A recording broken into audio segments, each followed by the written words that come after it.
cockeyed and crooked for a second.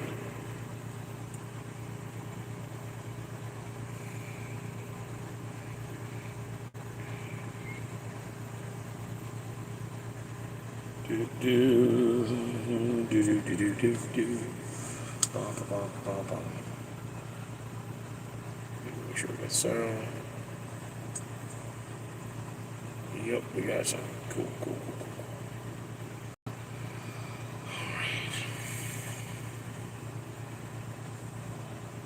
Hope everybody's out there having a blessed day. We just got ourselves a little $20 sesh before the sesh. We're going to go live tonight on Spin Blitz at 6 p.m. my time, Mountain Standard Time, so in about 3 hours, give or take. I'm going to go live on Spin Blitz to give away some free SC and do some massive buying bonuses and have some fun. But I went door dashing today and I made a whole $40. So I used 20 of that for fuel to put in my car, and the other 20 I was like, you know what, we're gonna have a little scratch sesh. I was at the store with the kiosk and I just did a kiosk buy, and then I got one $5 ticket from the Loaf and Jug. We're gonna do a test, Loaf and Jug versus the kiosk with the new Uno $5 ticket, and we're gonna see which one does better, or if they both lose. We don't know. It's gambling. It's gambling. Welcome in, Lola girl.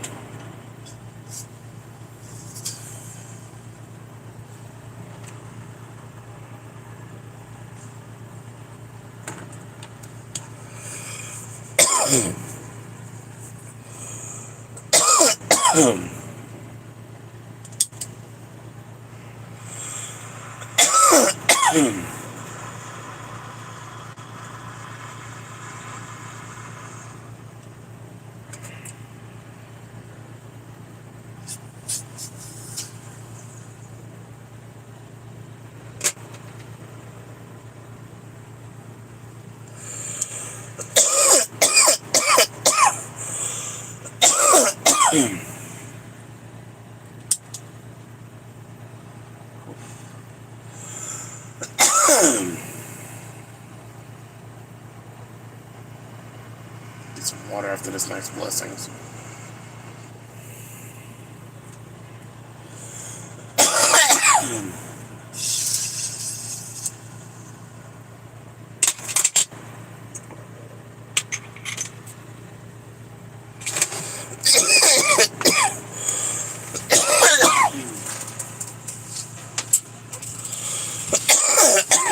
Kush is mad at me, you guys.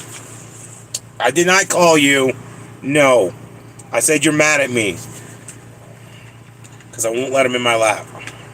He keeps pacing back and forth. And if I say his name, he like keeps running. Like that's a call to arms or something. I don't know.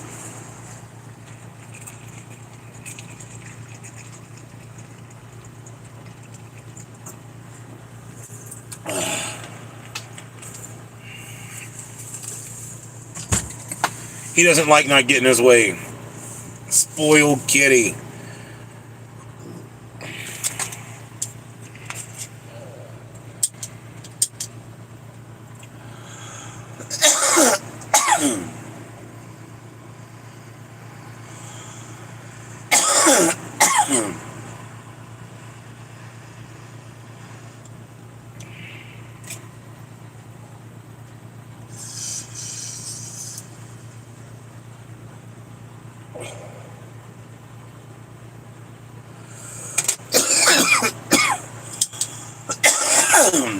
Oof.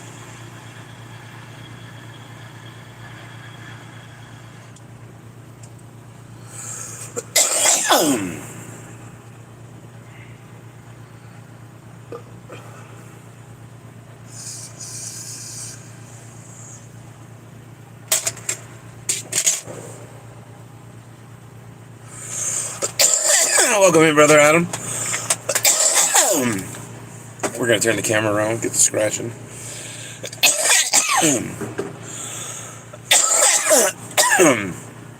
Hopefully get some big wins. Alright, here we go. I forgot I'm on the charger.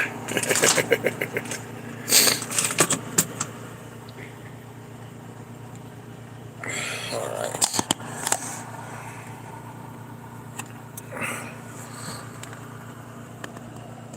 We're going to go like that, and we're going to zoom in, and we're going to move this over. I think we're going to be alright.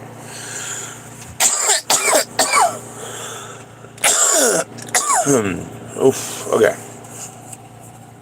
Come on. These are all from the kiosk. We only got one ticket that's not from the kiosk. We got Palos 38 and 39 on these little bitty low boy tickets. Hopefully we'll find that juicy 10X. That'd be nice. Come on. Symbol. We got a 7. Matrix. 11. And a 4. And there's a 6 for a one-off. Alright, ticket 39. Can you be the and the money number?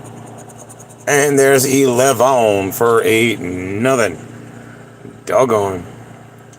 Well, no win on the $1 tickets, as expected. That's the only thing I expect from these tickets, to lose. It surprised me sometimes. Hopefully we'll get a symbol. We got ticket 17. Come on, symbol. We got a 19. A 5. 9er. Fancy Nancy's. Taste the rainbow. Mike and means like a 13 and a 15. Come on. 17. A 21. We got both the one-offs of that nice juicy 20X. Nasty 12. Is that a good luck mirror though? Come on. There's a 16 and 11. Can we get 17 on 17 and make it the perfect ticket? That'd be nice. We got a 7. We need 10 more. And a 25 for nothing. It was not a good luck mirror. Alright. $3 ticket. $3 ticket. Let's get a juicy symbol, please. Come on. 9er. Fancy Nancy's. Taste the rainbow. 7. A 15. A 19 and 11. Come on. 31. Matrix. The money number. Miss Graves is 18 and a 21. Last for love. Come on. Mike and meets like a 13. A 14. Palos 38. A 23 and 17 in the clutch corner. Doggone. No symbol. 32 for a one-off and a reverse. 5. Not down here. And a duke for a one-off. Son of a gun. Alright. Well, so far, no bueno on the tickets. Yeah, I haven't seen a symbol in a hot minute. You are right about that, brother. Alright, we got the new Lucky Cash bonus crosswords. It's got a bonus spot up here. And yeah, hopefully we get a juicy win. We're going to do the bonus spot last. You have a chance to win anything from $3 to $100 instantly in the bonus spot. C and M. C and M. Got the generator running so I can run my air condition full blast because it's hot outside. Y and B. I'm not ready for the summer, you guys. I'm not ready for the summer. I don't know if I can afford the summer. It's going to be expensive. I mean, I'll be alright, you know. For the most part, I can use the solar to run my air condition. Welcome in, Sammy. But on the, like, really hot days and it's cloudy at the same time, it sucks. S and O.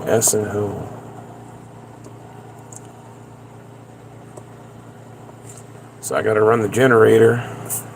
Or if it's hot at night, oof. That sucks too. Then I want to run the generator all night long. And that gets really expensive. Welcome in, April. Obey. Does that say that on the ticket somewhere? Oh yeah, right there. That's funny. Watch, we're gonna get an E now. Z and Q. Z and Q. We got a Z. Wow. No Q. No Q. N and F. N and F. Well, let's get a big win. Big win.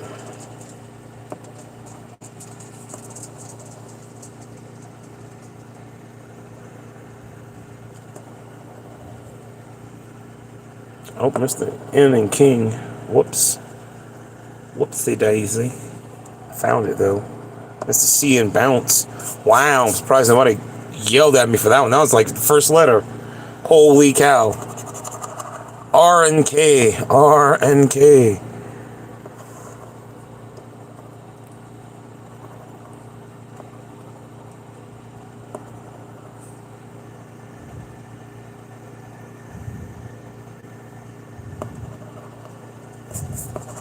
Brooke, first word. We got Brooke. U and X. U and X. Oh, that's a D, not a U. Calm down.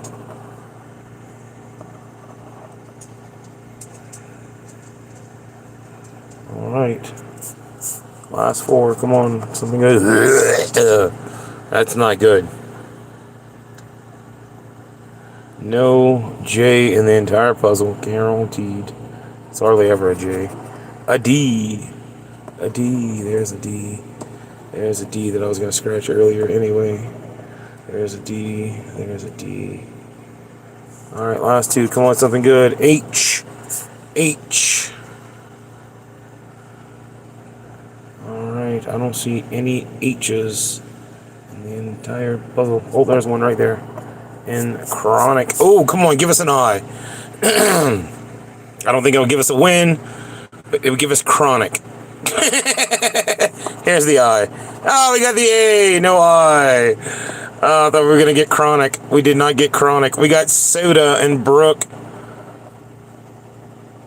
Soda and Brooke. But no win there. Lucky cash. $3! Let's go! Still gotta win. Still gotta win.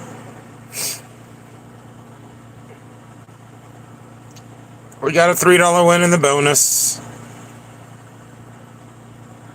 Only two words though, soda and Brooke, unless I'm missing something.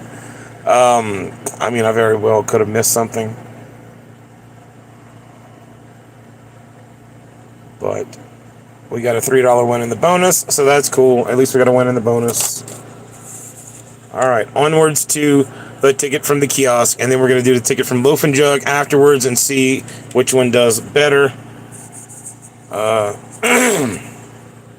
I'm hoping we get a huge, huge win on both of these tickets.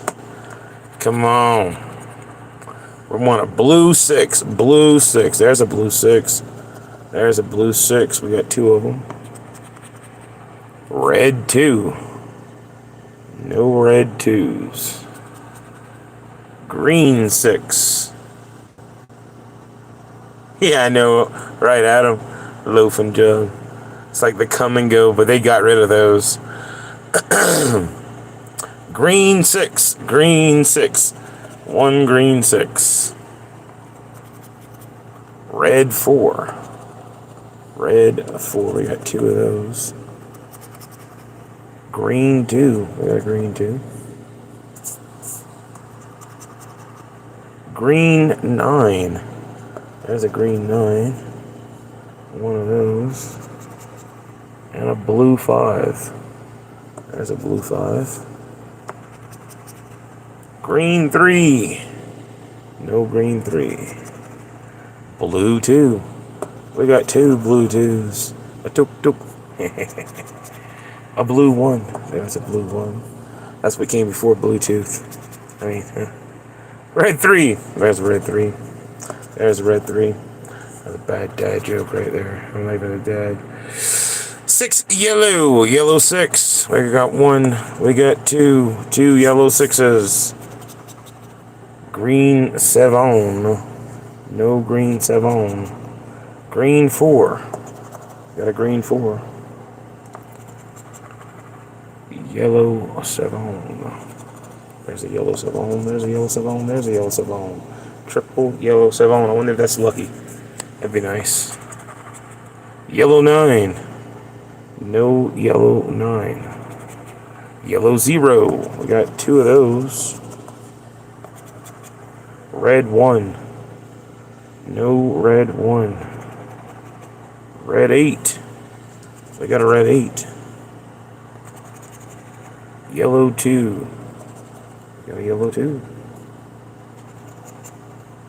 Blue 9. There's a blue 9. There's a blue 9. Come on. Let's get something juicy. Red 5. No red 5. Yellow 8.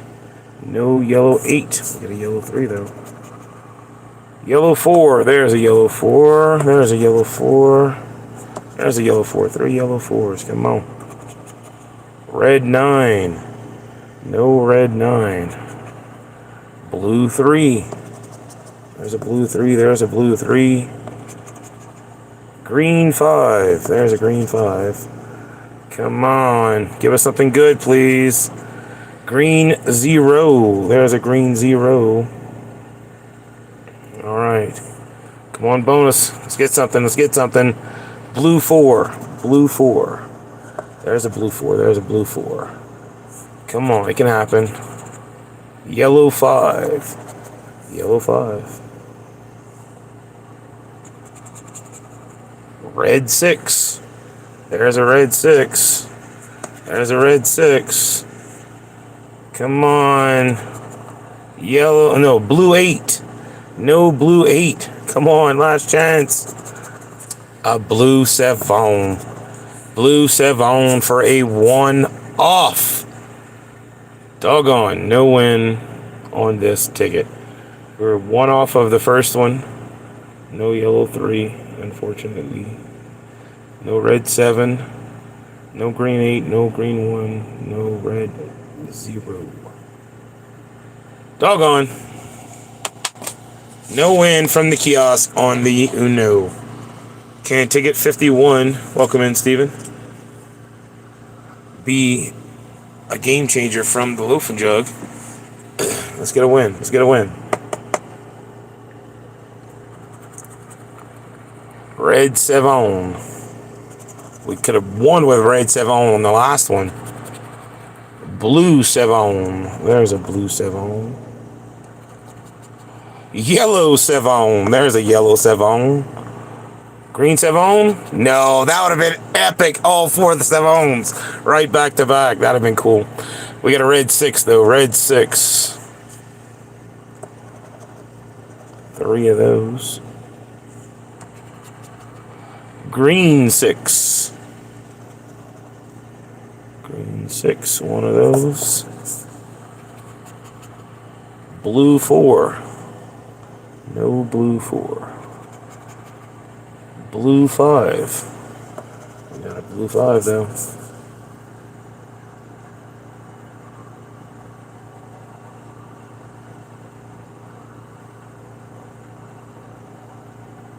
No, not bad at all, Steven. Red 3. I wish I could find a book like that here in Colorado. Yellow 4. No yellow 4. Come on. Hey, there's the 4th 7. We got all 4 7s. That's cool still. Maybe that's a good sign. Red 5. Blue 0. There's a blue 0. There's a blue 0. Yellow 8. There's a yellow 8. Green 8. Green 8, 3 of those. Green 0. No green 0. Yellow 3. There's a yellow 3. Blue 6. We got 1 blue 6. Blue 8. There's a blue 8. There's a blue 8. Come on. Green 3. There's a green 3. There's a green 3. Green 2. One of those. Red 9. Red 9.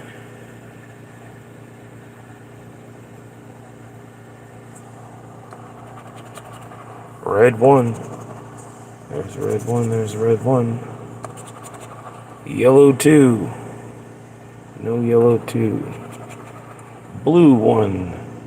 No blue 1. Yellow 6. There's a yellow 6. There's a yellow 6. And a yellow 6. Come on. Green 9. There's a green 9. Blue 3. There's a blue 3. And a green 4. No green 4. Come on, bonus. Give us a good one. Give us a good one. Yellow 0. There's a yellow 0. Red 8. There's a red 8. Red 0. Hey, no, never mind. We don't have the yellow 5. I got excited too early. There's a red 0. Yellow 9. Yellow 9. Last chance. A green 5. We got so close, yet so far. No win on the loaf and jug. No either. Yellow 5 would have gave us a win, but we didn't get it. Green 1 would have gave us 2 wins, but we didn't get it. Yellow 1 would have gave us a win. Blue 9 would have gave us 2, but we did not get it. Unfortunately, on this one, no, there is no wild or reverse cards. I wish there were. But $20 sesh. We got back a 3 doll hairs in the bonus on this one. Maybe I missed something. I don't know. I don't think I missed anything. No I, no T, no E, no G, no V, no P. I don't see any of that stuff. So we didn't get 3 words, but we did get $3. $3 back from the kiosk. Could have been worse. Oh well.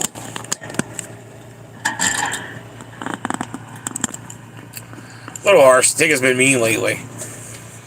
The tickets have been mean lately. I DoorDashed 3 hours for those tickets and did not get anything back. I DoorDashed from 8 o'clock this morning to 2 o'clock, and I got about $40 in those, what was it, 5 hours? No. 8 to 9, 9 to 10, 10 to 11, 1 to 12, 12 to 1, 1 to 2. 6 hours. In those 6 hours, I got $40, which is about, like, I don't know, $6 an hour or something. DoorDash has been very mean lately. So I'm glad I got my real job that I'm going to guaranteed pay. That's going to be nice. Getting paychecks again. Anywho, it's time for blessings. I figured I'd give it a shot. You know, I was at the gas station and the kiosk was calling me. I don't know. I'm a gambler. I can't help it. I didn't have it before. I don't have it now. As Brother Adam says, easy come, easy go.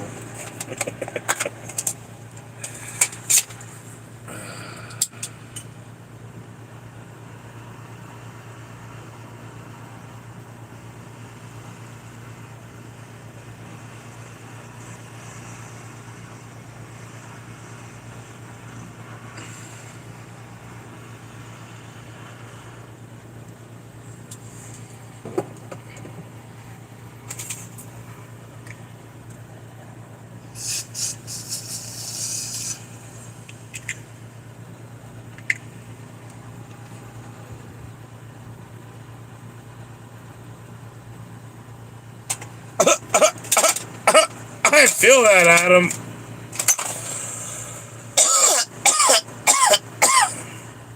You can't duck it, fuck it, right? So they also said, always used to say back in the South, duct tape was the king.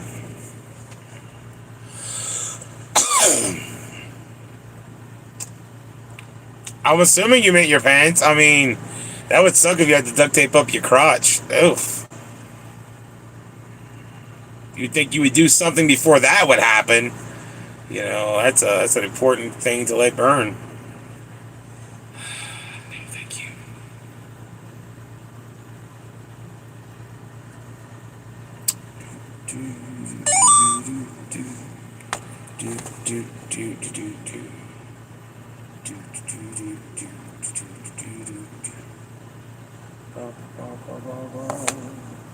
I mean, I'm just saying, I would notice if something was burning my crotch. I pay attention to that area all day, every day. You know, it's one of my favorite areas of my body. I gotta protect the jewels, you know.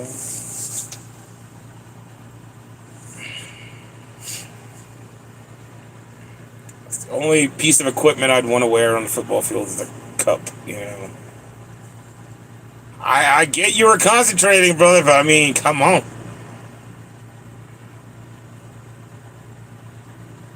Welcome in, Dustin. Even though I'm concentrating on something, there's always a part of my mind that's concentrating on the family jewels, too. You know, you gotta protect them things.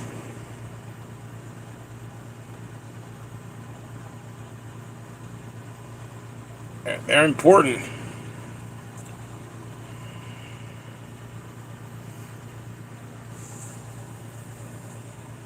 Hey, you know, hindsight's 2020, but I've been thinking about my family jewels since I was a baby.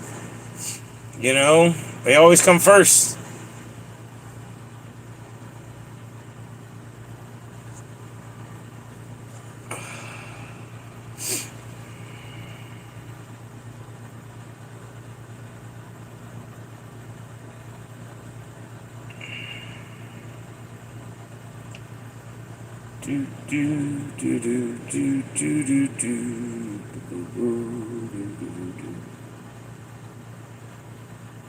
Got a little while before 4:20, like 30 minutes.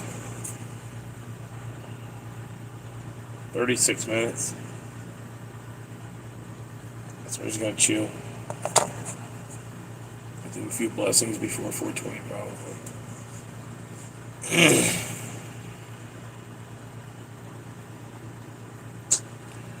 I mean, older or not, Brother Adam. Just saying. Priorities. Priorities.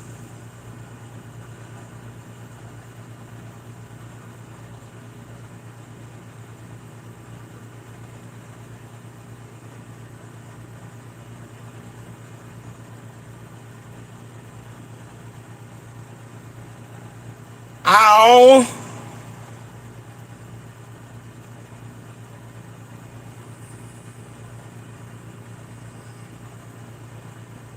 Again, what? Like, you think somebody would notice it was getting hot? How do you let it get that bad? Okay, a second or third degree burn. It's getting warm. Oh, move that son of a bitch. I think those kinds of people, no offense to anyone out there, but how they say survival of the fittest, you know, or whatever. I think we need to put those electrical rings that have the 3 prongs in them, the metal rings, you know, put those back out in the market and let people wear them. Tell them they're electric and they got to recharge them. I don't know, Adam. I don't know.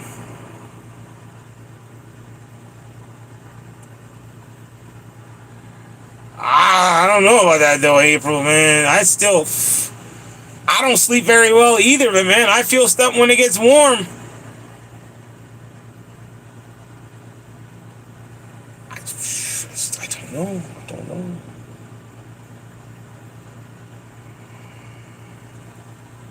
That's your story and you're sticking to it.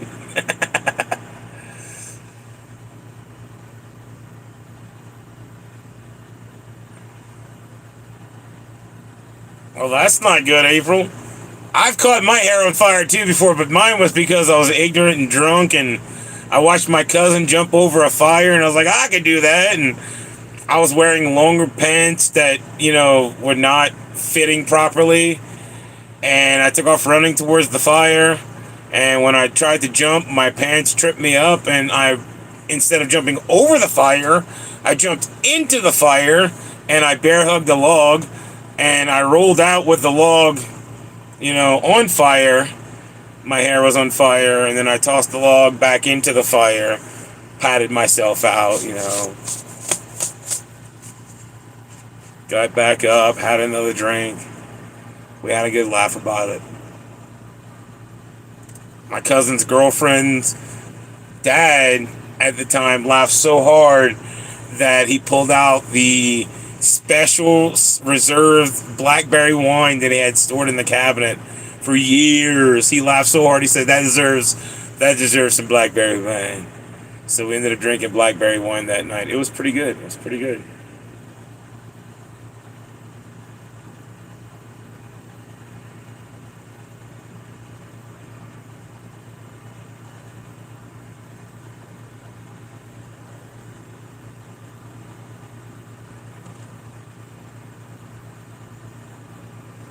Yeah, that would have been crazy, April. That's why I don't sleep with candles on fire. No, no, no, no, no, no, no, no.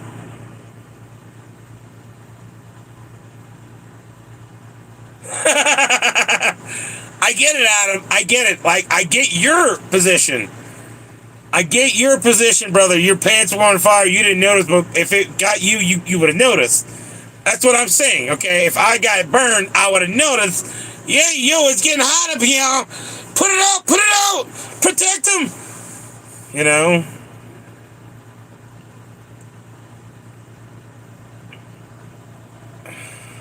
Welcome in, NorCal. But yeah, no, when I caught myself on fire, it's because I was drunk and stupid. And I deserved it, okay? I deserved to catch on fire because I thought I could jump over. I could have jumped over the fire. Okay, I really could have. Had I been wearing short pants, and, it'd have been nothing. It was just a small little fire. No big deal. But I was wearing long pants, and I was barefoot. And it was not the proper pants to be wearing to try to jump over a fire. I didn't even pull them up. I just took off running because I was drunk and didn't care. And pretty much tripped over my own pants into the fire.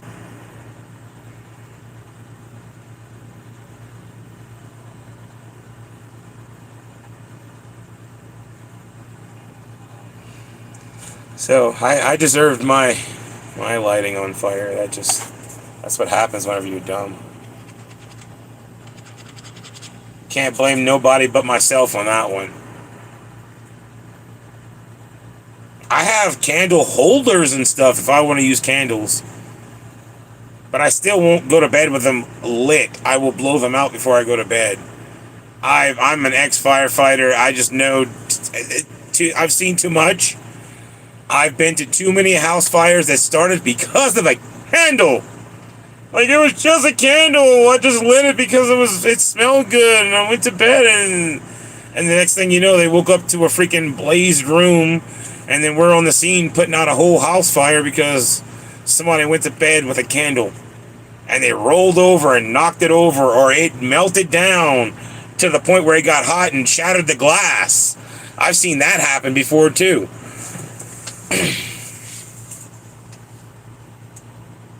Candle warmers. Yeah, see, now that's different there, NorCal. A candle warmer is an electrical plug-in thing, that regulates the temperature so it doesn't get too hot. And it's probably got what you call it? Oh, freaking breaker. Not a breaker, but a circuit, fuse inside there that if it overheats, it'll pop the fuse and turn off. And now those will melt the candles and it smells pretty and those are nice, but there's no flame involved. I'd much rather have one of those in the house versus an actual lit candle if I'm going to bed. I've seen too much as a firefighter, like houses burn down because someone left a candle lit.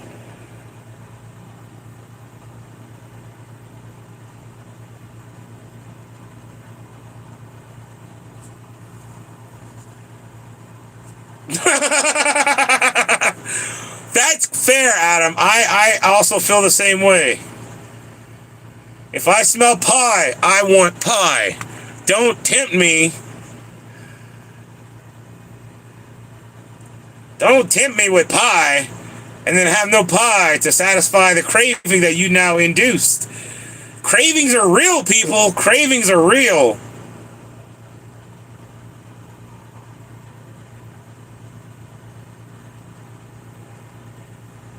Well, no, NorCal, I'm not against burning a candle, okay? I'm against leaving a candle burning whenever I go to sleep. Okay, like you can burn a candle all day long. I'm not scared of a candle and a little flame. It's flame, big whoop. I have a freaking wood burning stove. You know, I'll go to freaking bed with my stove ablaze. You know, like I'm not scared to have fire going while I sleep. I have it properly contained so it's not going to catch anything else on fire if I'm using it for warmth or whatever. But I do not go to bed with candles burning because anything can happen with a candle. I also have a cat. If my cat knocks over the candle, now there's a burnt cush, burnt house, burnt everything, you know, because of a lit candle. I've also seen it way too many times when we show up to a fire, we put it out, and the house is ruined. And we're like, what happened? You know, does anybody know how it started? And they'll be like, oh, I had a candle lit in the bedroom, and it fell off the nightstand, and the next thing you know, it was too late. Oh, Kush is I can't say what he is without getting a strike on my channel. Kush is bad, okay? He has his moments where he'll lay down and he's all calm and he wants cuddles and pets and he's good. But then he's got his other moments. If it's raining outside, he gets antsy. He starts running from one end of the bus to the next, you know, back and forth up the wall to that roof, back to the freaking floor, you know. It's crazy how much stuff he knocks over when he gets in one of his moods.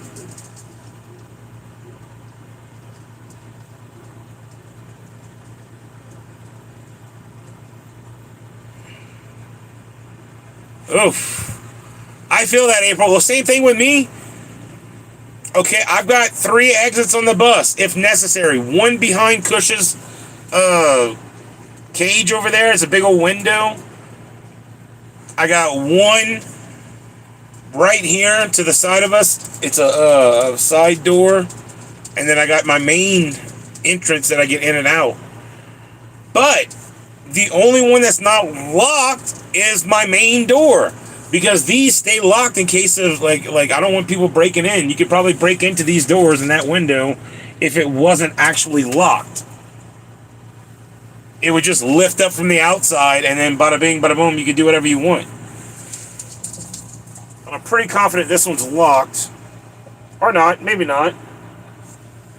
I might have it unlocked, actually. Nope, it's locked. It's locked. The key's in the front. Oh, lasagna is delicious.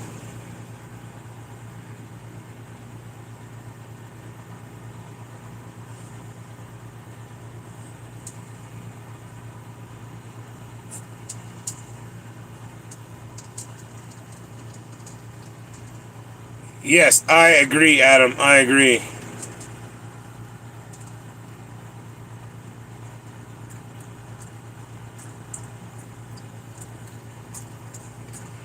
Now, you know, April, that sounds like a good idea in your head, but if you live in a place that's sealed off pretty much and all you have is that window and the door behind the fire, blocking that fire from you, when you break that window, you're going to cause a backdraft, and that's going to pull the fire into the room, and that might be the worst thing that you can do. Now, I understand wanting to take the fridge and go through the window. I do. If you sleep with the window open, different story. Different story. If the window's closed, though, the minute you smash that window, you will create a backdraft. And that will literally draw the fire to you, right where that window opening is. You might make it out the window. You might not. You might not. Glad your window's open. That helps it to not be a sealed like room, and you're not causing that instant pressure change. So, fingers crossed you never have to go through it anyway, you know?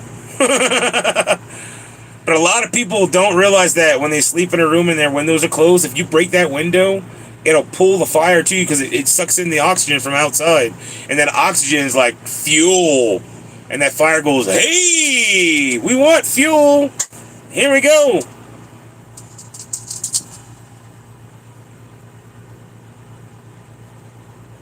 I love and respect fire, but at the same time, fire is a fickle, cruel mystery.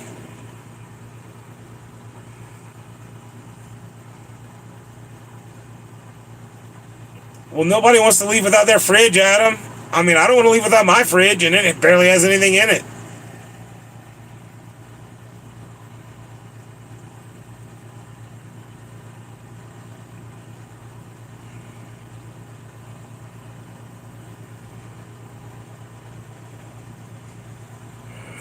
I'm a sad fat guy right now. I can't stock my fridge with the stuff I really want. I'm getting the little things that make it till payday and stuff, you know. I used to shop for cooking and doing stuff. Now I will do that again as soon as I'm back on my feet with work and whatnot. We're gonna start doing my D&D cookbook. That's gonna be a lot of fun.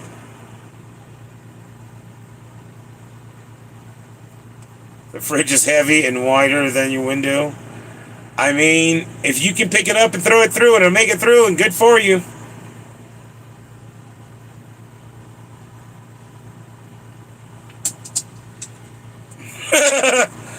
My fridge is in there. You know how much that food costs? Man, it'd suck. Okay, if a fire busted out in the bus, it would suck. I would lose thousands upon thousands upon thousands of dollars worth of equipment that's in the bus.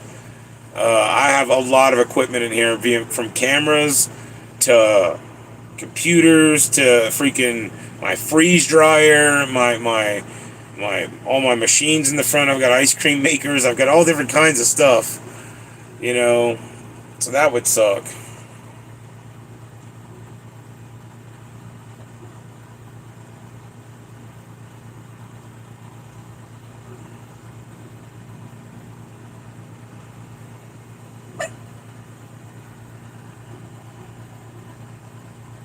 See what you got to do?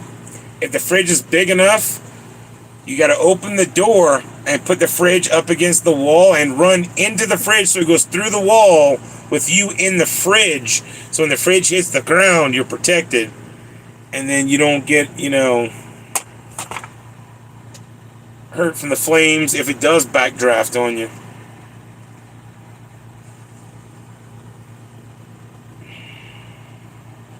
According to every movie I've seen, a fridge can protect you from a nuclear blast.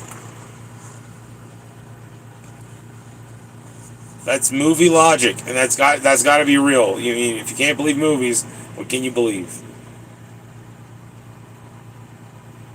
Exactly. Indiana Jones showed us. I mean, they in every movie I've ever seen that has like nuclear wars, the fridge is the only thing that ever gets left behind.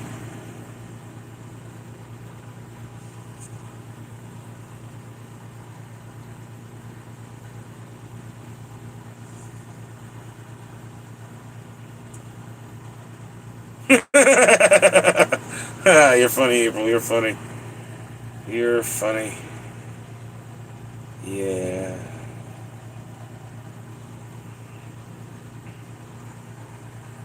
How booby trap set.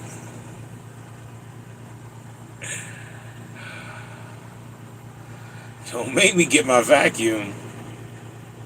Well, you hit him with a vacuum, then you fly out of it like you're in Hocus Pocus.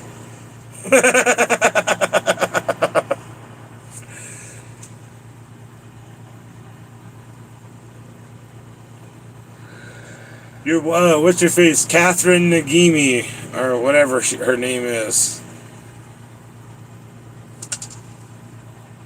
Kathy Nagimi, or... Hold on. I think I'm saying it wrong, so now I want to look. Focus. Focus. IMDb. What is her name? Come on, stop.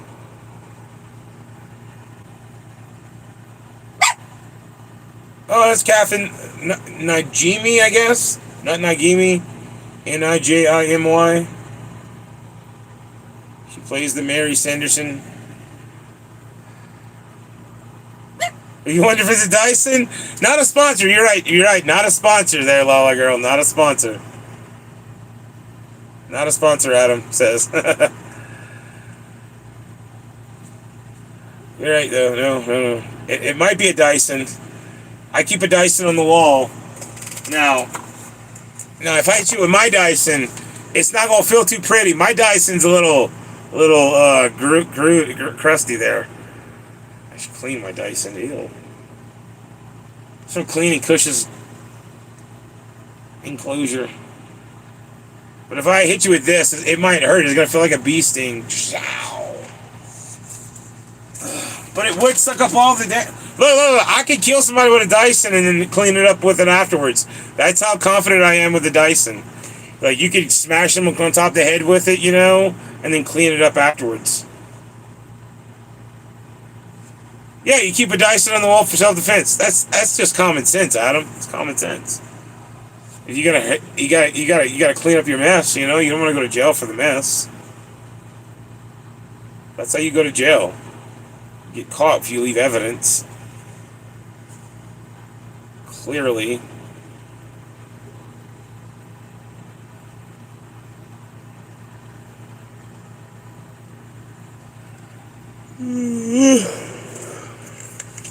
Clearly. It's 16 minutes to 4:20.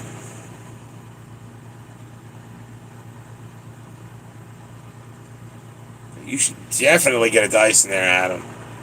Everyone should have a Dyson. It's not a Dyson, it's the Flowbee.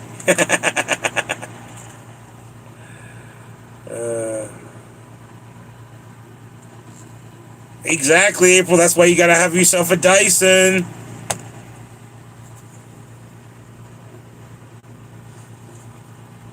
You go smack and then clean it up. Popo show up, none the wiser. I don't know what happened, officer. He just collapsed. I don't know who he is. He broke in, and then next thing I know, he was on the floor, convulsing. I don't know why there's a lack of blood in him. I don't know where the blood went. That's very odd, right? Yeah, you're right about that. That is extremely odd. Seems like he's been dead for several hours. Oh, I mean, it took y'all forever to get here. If you would have got here quicker, maybe you would have got here faster. You would have been, able to save him. I tried. I used the vacuum to try to save him. Apparently sucking doesn't work the same as blowing, though, so he didn't get the right CPR. I tried, though. I really did try with the vacuum to save him.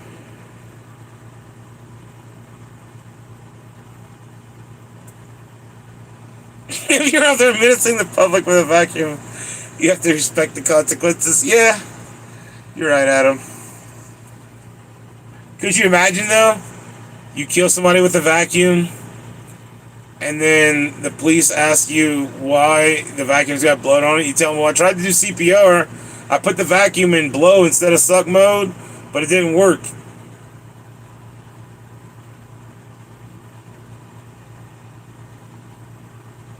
Well, you let him find the body, April. He broke in. Welcome back, Brother Adam. You let him find the body.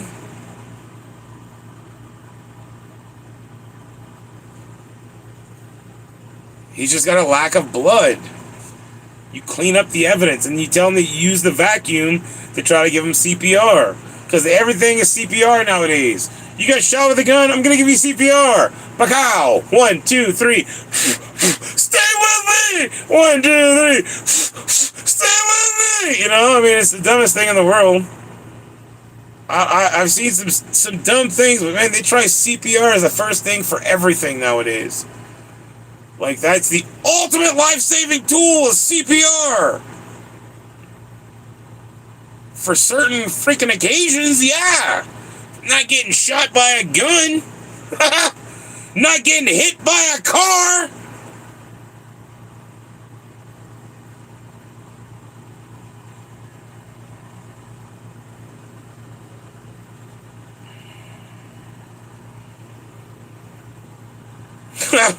Yeah, just do like Adam. Keep some chicken nuggets on you.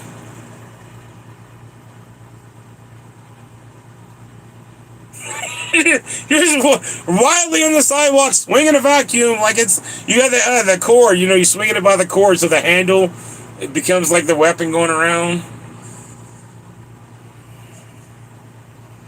And in your mind, you're cleaning up the streets. You know, using a vacuum to do so.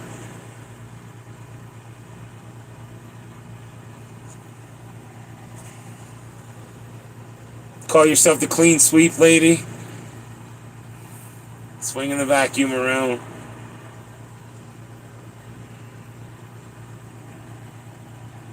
You could be Consuela from Family Guy. No, no.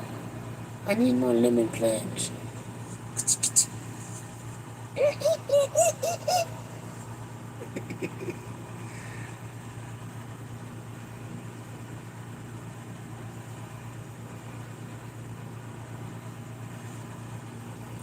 All I know is somebody ever broke into my bus. Boy, would they be in for a surprise, because they ain't making it out the bus. Attitude in a dustbuster.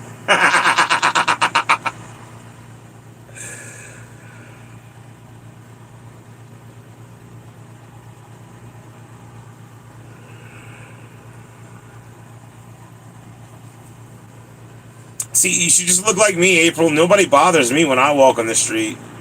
I've actually witnessed people cross the street, walk around me, and cross back across the street just so they didn't have to deal with me. And I didn't say a word to them. I just look the way I look. I don't know. Maybe I'm scary. I don't know. Rawr. Rawr.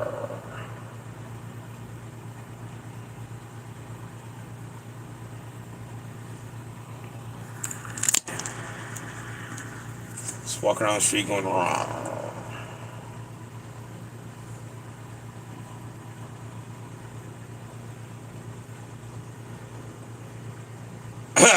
Again, April, if you looked like me, even if you were female, they wouldn't bother you.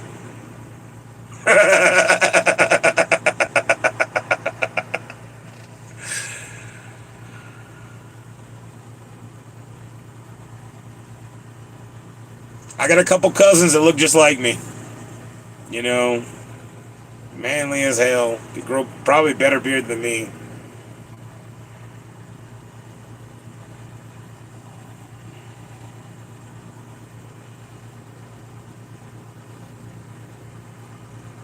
You can have cats for company. Oh, it's a mistake, Adam. You don't want cats for company. They're butt munchers. Kush got in trouble this morning. 4 a.m. He's meowing in my face. I'm like, dude. And I grabbed him and I was like, "You gonna lay down?" And he kept trying to get away. I was like, "Nah, that's it. You're going in your room."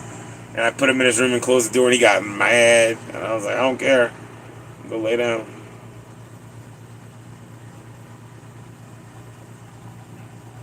I don't care the sun's coming up. Just because the sun's coming up doesn't mean I gotta get up.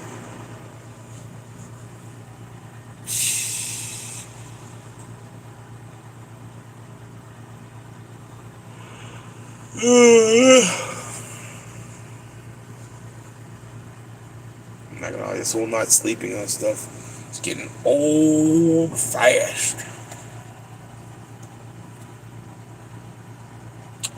9 minutes to 4:20. We're gonna do a pre-420 blessings right now too. Pre-420 blessings probably.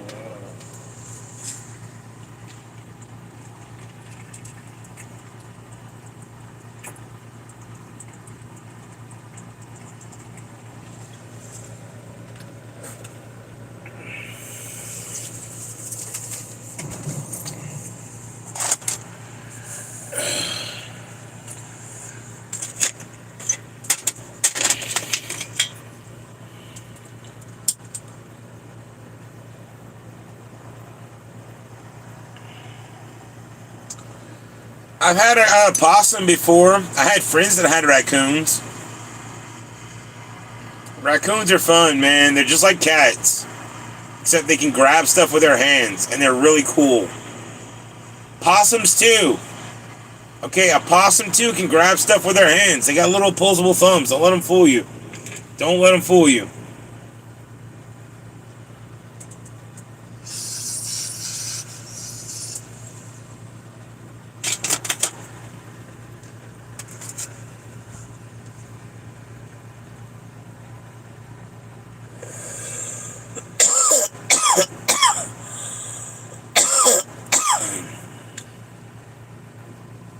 Dang, nice, Steven.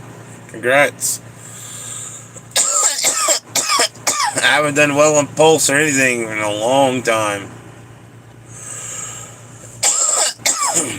It is what it is. It's been a couple weeks since we did well on Pulse. I think Pulse went to take mode.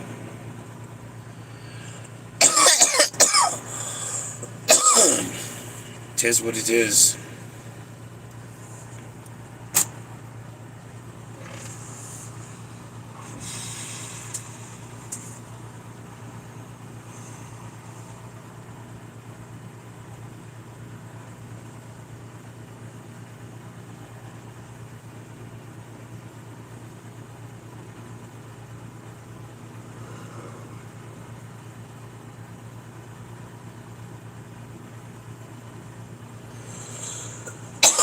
Yeah, big time.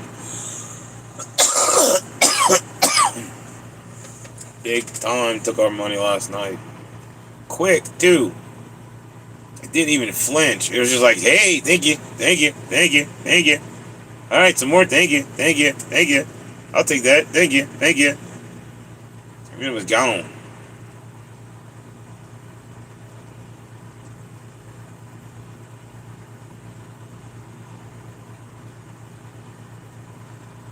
Haha. You did not see our stream then, April.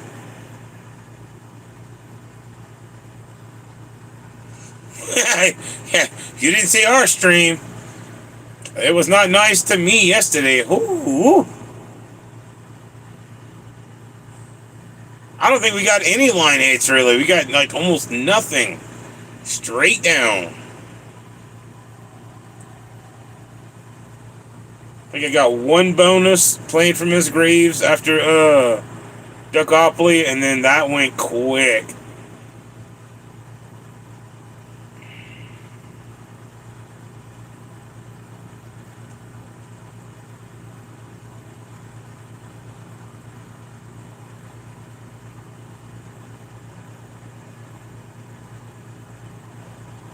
See, 3 days ago I had only 50 and now 1,600. Oh, must be nice, April.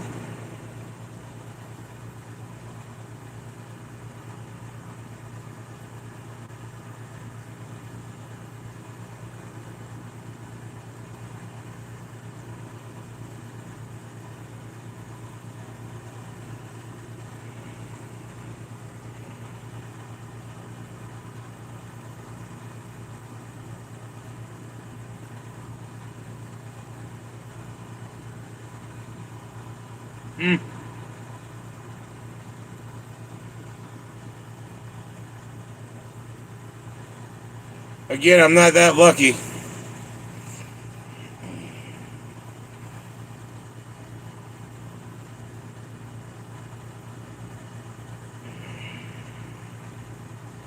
Yeah, I don't want to talk about the school system and the road system.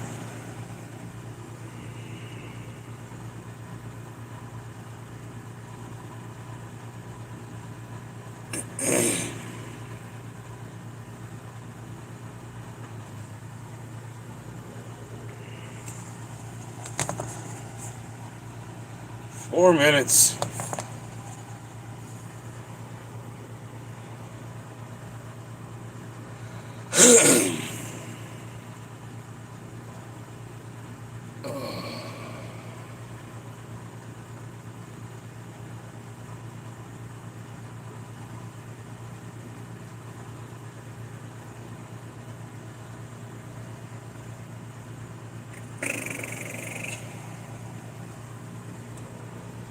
We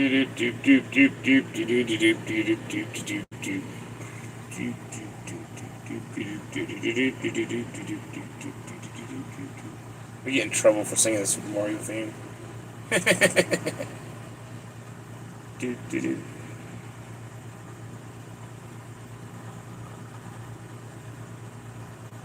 Huh. Must be nice, Adam. Rub it in, why don't you?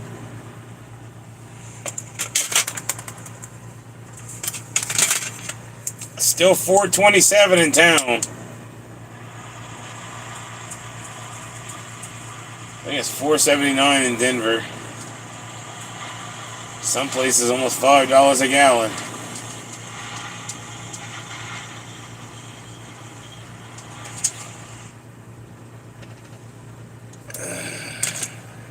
I need to do a blessings from hearing that.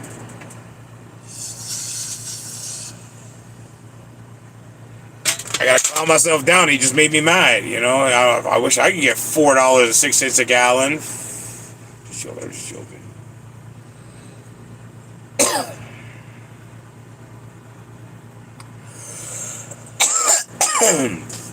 Well, I've never gotten a max win, but we got a pretty big win the other day. This was like 2 months ago, maybe now. We hit 1,200. Oh, 419. Gotta do pre-420 blessings.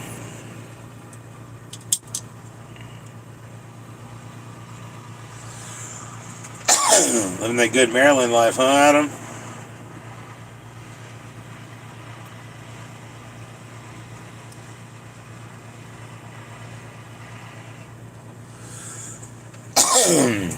I wish you could send me some gas. You know how awesome that would be?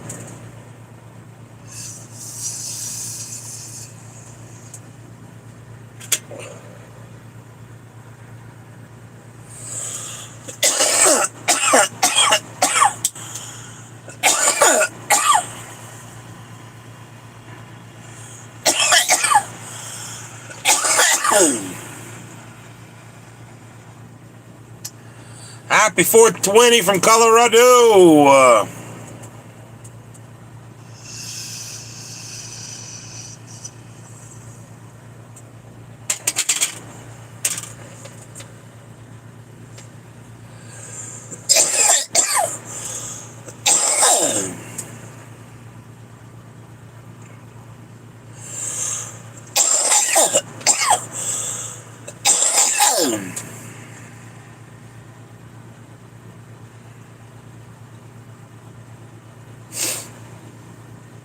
No buses around here. I gotta drive everywhere.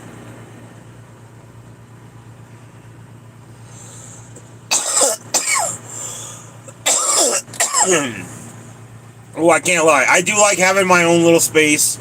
I don't have roommates. I don't have anybody that lives next door, like attached. I have buffers, you know. I've got next door neighbors. But there's about, I don't know, 50, 60 feet, maybe. 50 feet, probably, between me and the next door neighbors. So that's nice. They're not like super up my butt.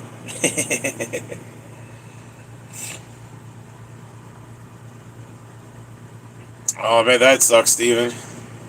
I mean, technically, I've got two annoying roommates, Blue and Kush. They're always yelling at me, and they're always mad that I don't give them enough food. And they're always like making me clean up the house after them. They never clean up after themselves. They don't pay rent. Yelling at me constantly about this and about that. You know, it's always something. It's always something.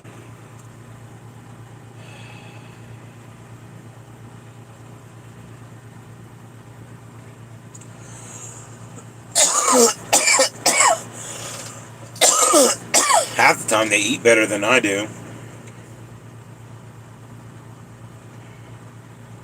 Definitely sleep better than me.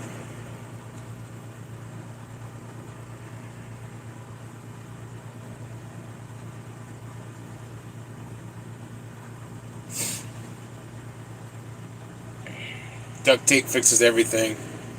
The gorilla duct tape. Yeah. Any kind of duct tape. Just good old-fashioned duct tape. Duct tape is amazing.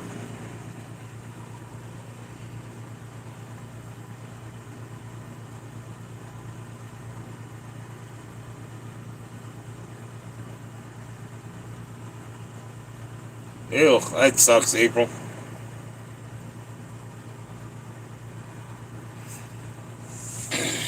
Any kind of duct tape, really. There was only one kind when I was a kid. There was just duct tape. It was the gray tape. You know, that's it.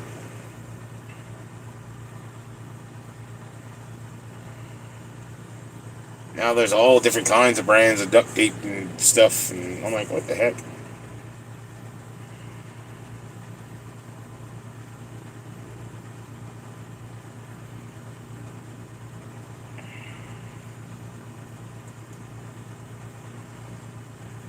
You have options now. Yeah. Yeah. Everything's got options now. I'm so glad I don't smoke cigarettes, okay? At work, every pack of cigarettes is $12.95 a pack. That's insane to start with, okay, to say the least. But there's so many different varieties of cigarettes nowadays. It trips me out on how many different varieties of cigarettes there are. When I was a kid and I smoked, there was only a few different varieties. Okay, like 10 maybe at max. There was the Marlboros, the Marlboro Lights. You can get hundreds of shorts. That was it. You know, they didn't have ultralights and freaking... they had menthols. They did have menthols. But they didn't have fucking, like, ultralights and menthol crushes and... menthol crush smooth and... menthol Nightwalker smooth or some crap or whatever crap it's called. We had Camels, non-filters, or Turkish Royals. It's pretty much the only ones they had. They had Winston. I remember Lucky Strike. Pall Mall was one of them. And I remember Newports was a huge thing. And Cools. Newports and Cools. Those are like the main menthol cigarettes.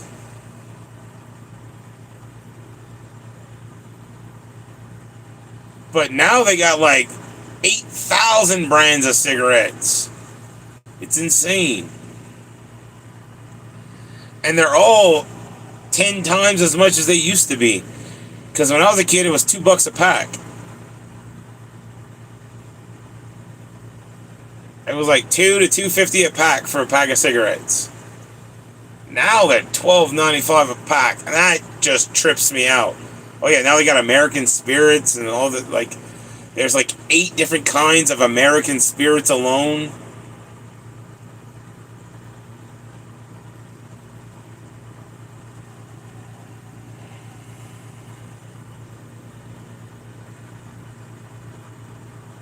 I don't understand it. And people pay for it too. $125 a carton.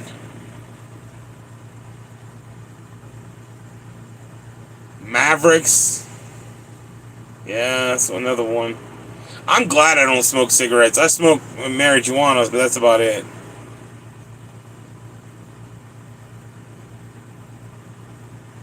I love coffee. And the coffee helps me. Like, I get caffeine headaches if I don't, like, get caffeine into my body. I do still like caffeine a little bit. Not a lot. I like my coffee. I do, every now and again. And I'm even talking about, it's very, very, very, very rare that I'll get a soda. You know, I don't do soda very often, but I usually do, like, sweet tea. Because it's caffeinated. It's got caffeine in the sweet tea. But I'll do either sweet tea or coffee. I like my coffee. You can't have caffeine. I would die without caffeine. Again, I get these little caffeine headaches, and if I drink caffeine, it goes away. Like if I drink my coffee, my headache could go away. And it's not a big headache. It's not like oh my god, I got a headache. It's just like, oof. Oh, I got a little headache. That sucks. You know, just a little headache, not much. And then I'll drink a cup of coffee or half a cup of coffee even, and it'll go away. And I'm like, I needed the caffeine. That's what it is.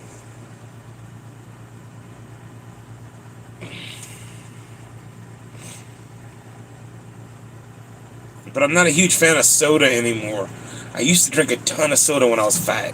And I used to be fat, okay? Like, I'm fat still. I'm not skinny by any means. I'm not trying to say that I'm skinny. Uh, but I am skinnier than I used to be. I used to be 365 pounds, and I wore 54 pants. I was a big boy. And now, I'm a little bit smaller boy. I'm in a size 38 pants. And I weigh only 284 pounds.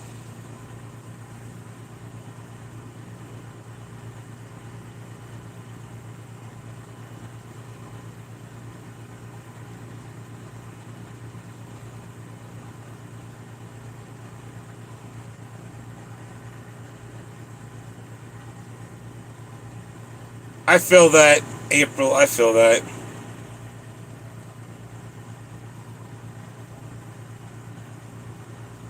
Caffeine's like Coke tea now.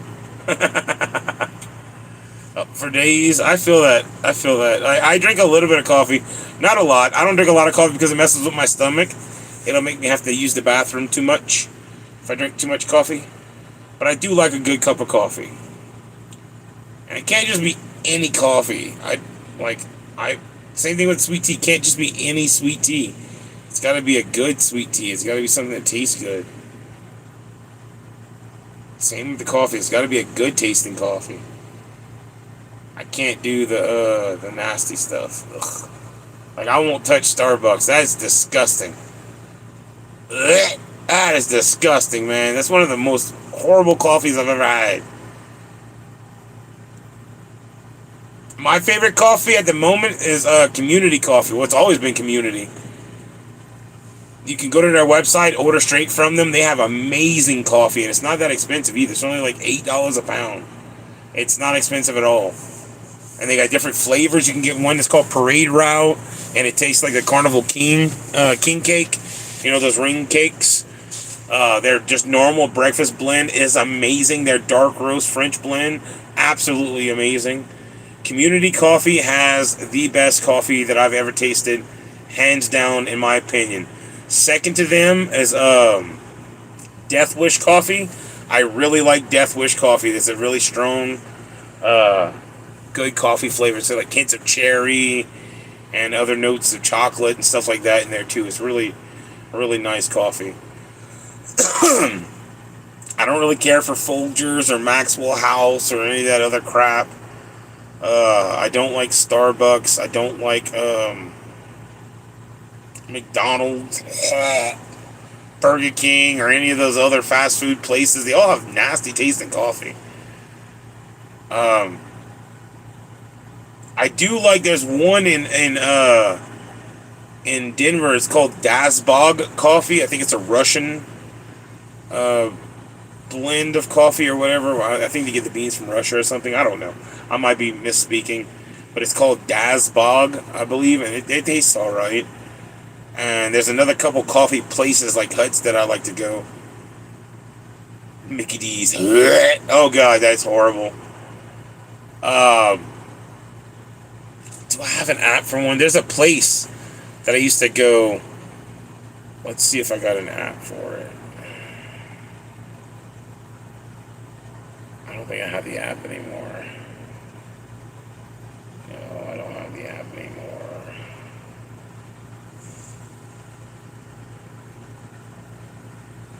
One second.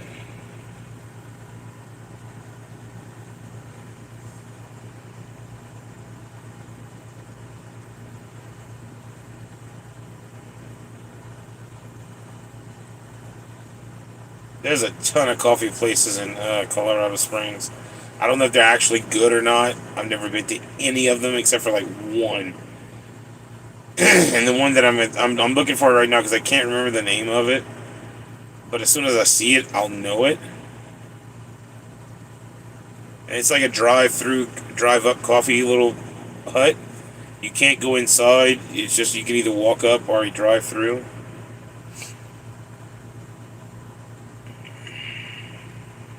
And I tried them one time, and it was pretty good. They had coffee beans with covered in chocolate on top of their coffee cups, and they hand you a coffee. I was like, ooh, that's kind of cool. And I tried the coffee, the human bean. That's it, the human bean. That's a pretty good. Like I'll show you a picture of it. They don't have. You can't, like, you can walk up to the window on the other side, like on this side of the shop, or you can drive up right there and order your coffee. There's no, like, it's not like a Starbucks where you can go inside and sit down or whatever crap. They don't serve food. It's just coffee. It's pretty good. So it's not as good as Community, but it's good. The Human Bean. If you're ever in Colorado Springs, check them out. They're pretty good. Yeah, I'm not a big fan of Mickey D's.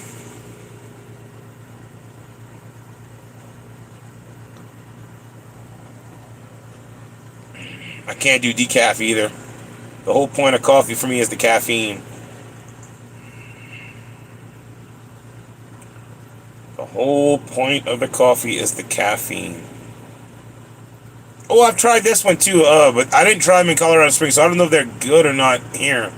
But it's a place called Badass Coffee Company. It's got Hawaiian coffee. I tried it in New Mexico, and it was okay. But that was years ago when I tried that. Apparently there's a few of them in Colorado Springs. That's crazy. Now I'm looking at all the coffee places. Yeah. You don't drink it, you hold it. You live in New Mexico? That's hilarious. I built, I think it was a Whataburger in New Mexico. I helped build it, and then I helped install the low voltage electronics, like the circuit boards that control the parking lot lights and the lights on the inside, and it controlled a few other things. So I just don't remember. I've smoked a lot of blessings since then, but I used to do a lot of important work back in the day when I was in the run from the Popo. I've been through Albuquerque. I made the joke. And what's up, Doc? I think I took a wrong turn.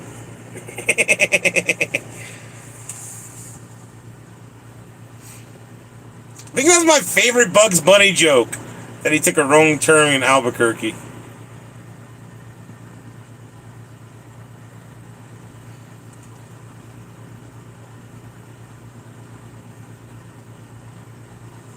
Every police video you watch. Hey, you can thank Mel Brooks for that there, April. You can thank Mel Brooks for that one. It's because of Mel Brooks and Bugs Bunny.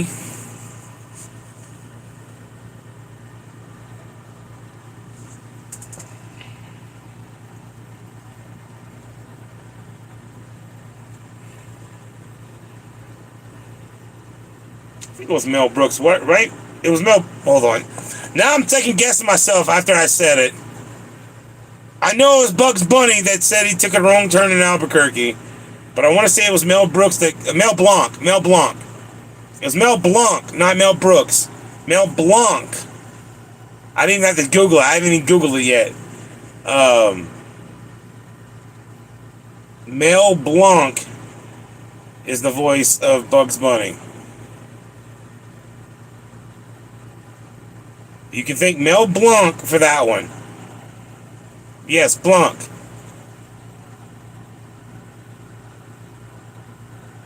It's your city, just need to clear out the people. Yeah.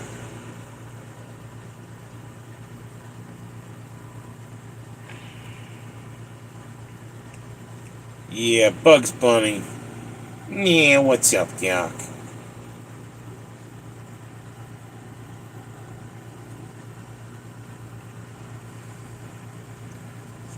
Mel Blanc and Mel Brooks, both the males, okay, Mel and Mel, were the shape of my childhood because Mel Brooks was hilarious. Some of the best movies that came out of the theater came from Mel Brooks. And Mel Blanc was the man of all the cartoon characters when I was a kid.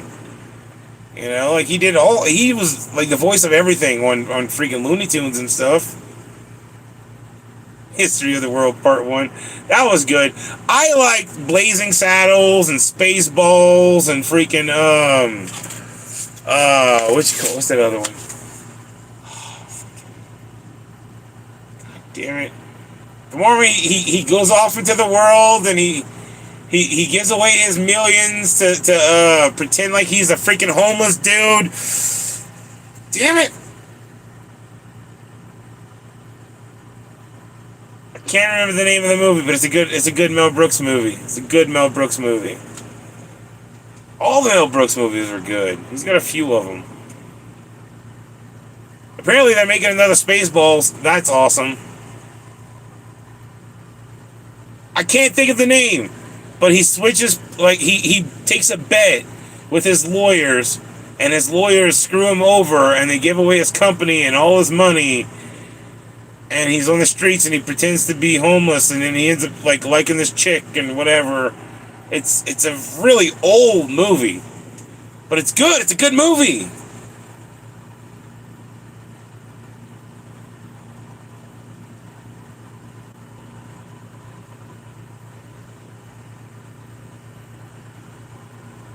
You had to move to a different state. You hated to find your husband. It wasn't from here. I don't blame you, April. I don't blame you. I moved to a different state as well. I'm from Louisiana. I'm not originally from Colorado. I just really loved it here. I came out here with the traveling carnival, and I ended up in Greeley, Colorado, my first place, with the Greeley Stampede. I was the guy that sold not funnel cakes, tornado. God, I want to sell funnel cakes, tornado fries.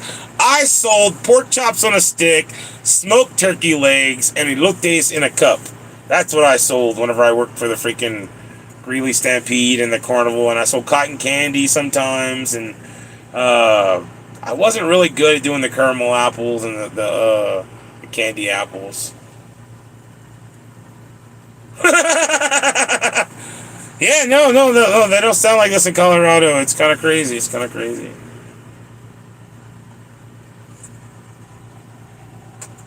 But I've lived in Louisiana. I've lived in Florida for a tiny little, not long, only a few weeks. I've been all over the place, staying in hotels, working for a company that built Whataburgers and Taco Bells. So I've stayed in the cages of Colorado. I've stayed in New Mexico for a spell while we built Taco Bells and Whataburgers. I've stayed in let's see, Alabama, Arkansas. I've stayed in Mississippi, Louisiana again, Texas, all over Texas. I lived in Texas for a while, for like a few years. I lived in Texas. That's kind of crazy. I lived in Connecticut for a month or two. I've stayed all around the places, actually. Like I've stayed in where was it? Missouri. No, Georgia. I've lived in Georgia for a little while. It was only like a month. So I don't want to say I lived there, but I stayed there, you know. I vacationed there, I guess. One Cajun and one Flamingo. And the Flamingo's not really from Colorado. Alright, let me go get some water real quick. Be right back. Oh, I gotta put some more water in my jug.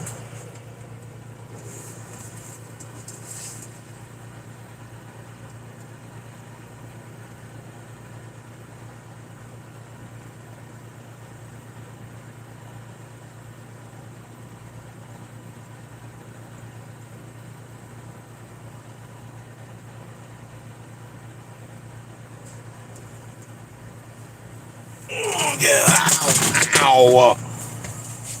Dropping stuff on the walk by. The flamingo's only like a Colorado implant from what was it, Georgia?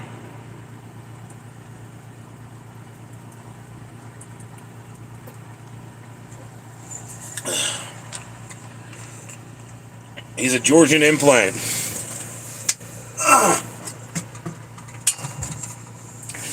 Right, Dustin? Pretty sure Dustin's in Georgia. I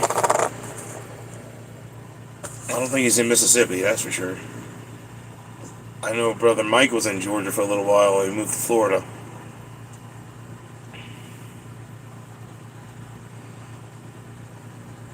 It's an invasive species, if you will. I mean, Cajuns are a pretty invasive species. We just go out into the land and we start eating whatever we see. Hey, that looks tasty. What are you doing? That thing's endangered. Well, there's one less. You should have told me before I made it stew. Sorry. It was good, wasn't it, though?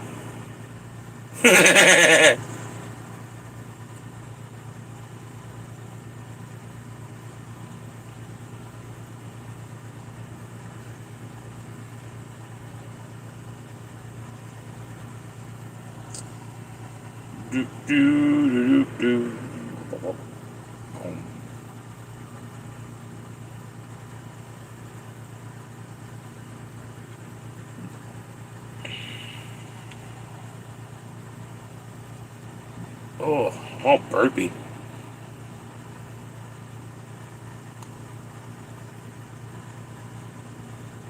Hey, look, that's a motto I live by, Adam. Don't be tasty if you don't want to be endangered. Hey, it is what it is. You don't want to be eaten, don't be tasty. Make yourself not so tasty. It doesn't mean appearance, because we eat some pretty gnarly looking creatures. We know they're tasty though. You don't look at an alligator and go, ooh, that's a cuddly looking animal. But man, I look at an alligator and I go, ooh, that looks delicious. Ooh, come here, alligator. Here, alligator, come get in my belly.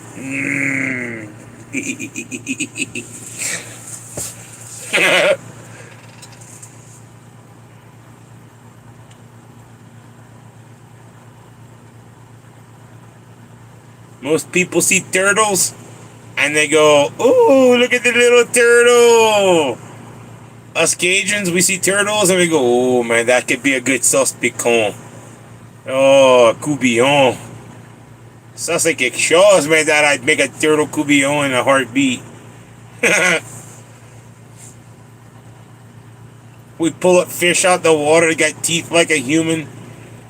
We cut off its head and grill it up. I've eaten fried sheep head many times, many times. We got alligator garfish. They look like a freaking creature from the Black Lagoon. But it tastes so good.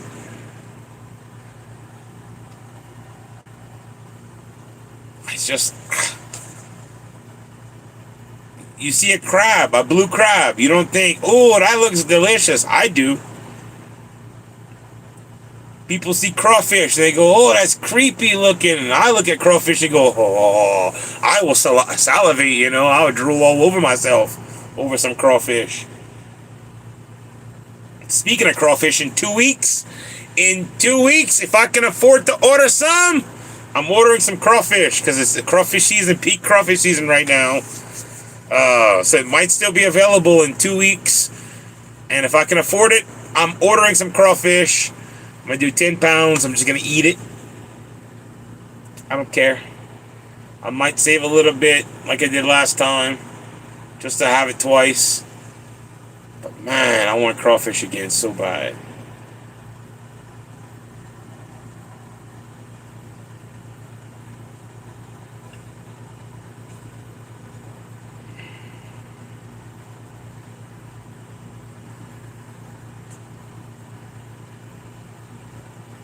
Alligator snapping turtles are not extinct.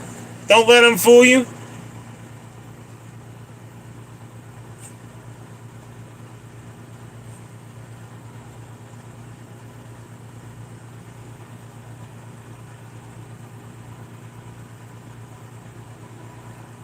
Hey, look.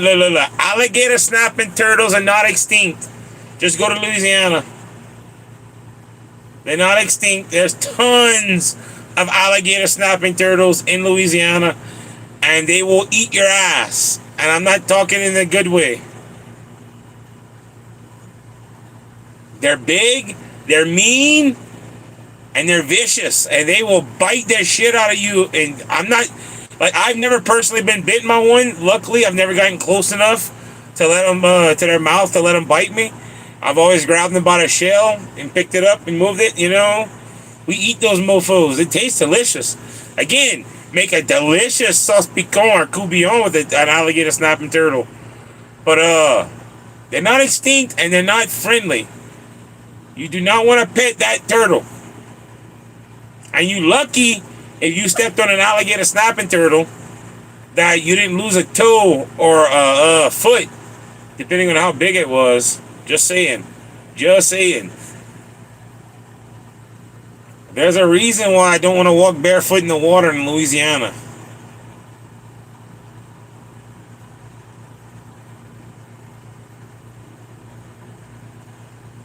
Yeah, you got lucky there, April. You got lucky. An alligator snapping turtle can bite you under the water. It does not have to come up to bite. If you would have stepped in front of its face instead of on its shell, it probably would have snapped. And that would not have been fun. Oh, I bet you, oh my God, that would not have been. Like, just look up any video about an alligator snapping turtle and what they can do. You do not want to mess with those things. Yeah, right, Adam? Like, do you know who you just stepped on? Do you know who I am? I've been around for 100 years, girl!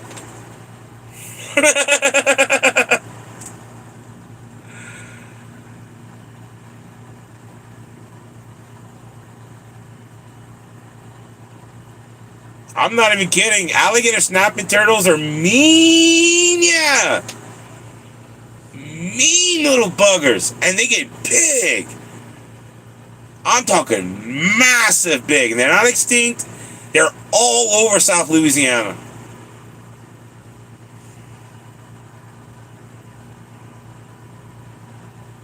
I believe there's wolves everywhere. I've seen wolves in Louisiana. I've seen wolves in Texas. I've seen wolves in Colorado. There's also coyotes out here. One day, when I can afford to, I'm going to take you guys to the wolf sanctuary. There's a wolf sanctuary here in Colorado.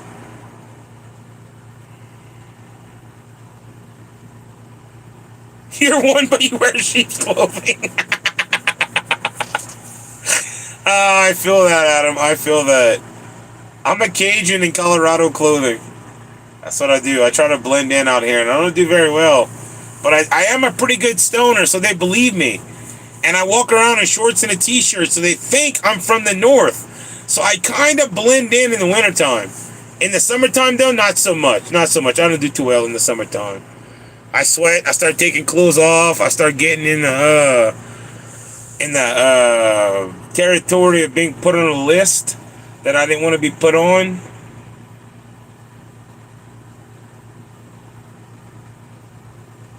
It gets bad. It gets bad in the summertime.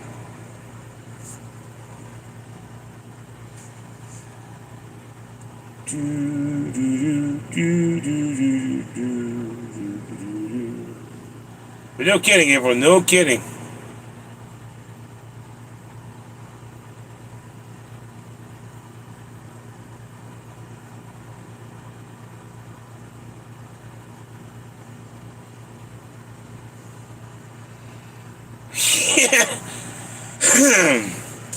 Yeah, wolves are majestic animals. I love wolves. They're not scared of us, guaranteed.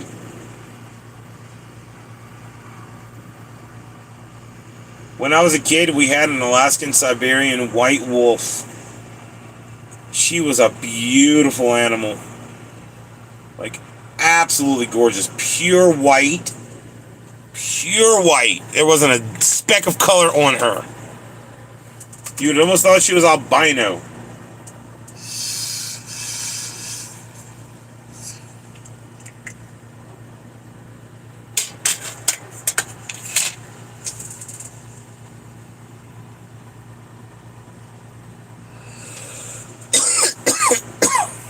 Majestic animals.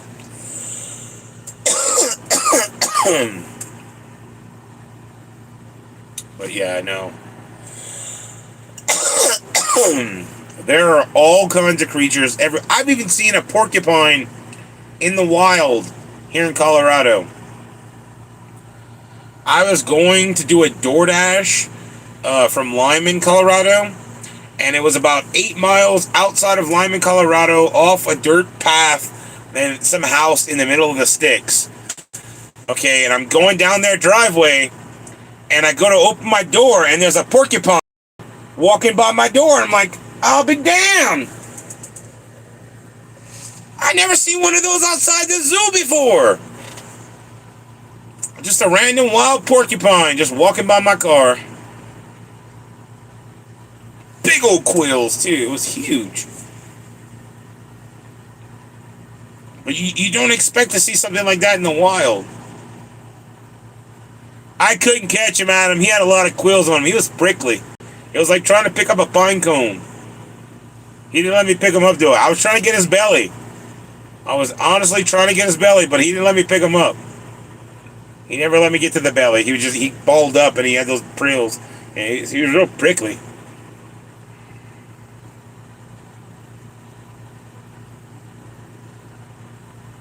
So I can't tell you what porcupine tastes like. You know. I don't even know how I would go out eating that, you know? Like, there's a lot of quill to get around. I don't know.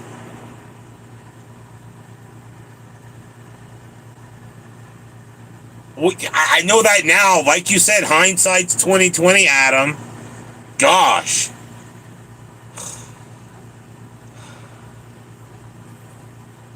He was very, very standoffish. He did not let me get to the belly, okay? Pretty prickly. All around the outside, real prickly.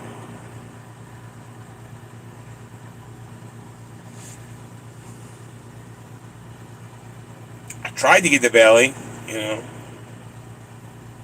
Just like with everybody. I always try to get the belly, no matter what kind of animal or creature it is, you know. Everybody loves a good belly rub. Get you in trouble in the wild, though, you know, because you see a pretty girl in the wild and you go like, "Ooh, you with your belly rub," and you go try to get their belly and they get upset with you. They don't like that. They don't like that. Oh man.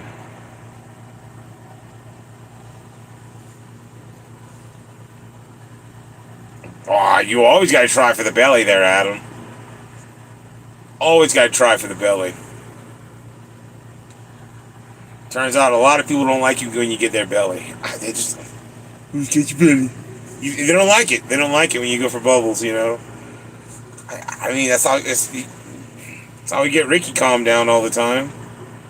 Who's got your belly? Anyway.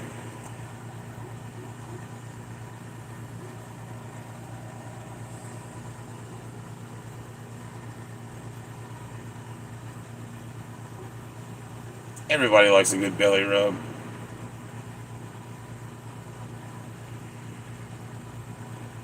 Most people just don't want to admit it. That's the problem. That's the problem. We live in a world where most people don't want to admit that they like a good belly rub.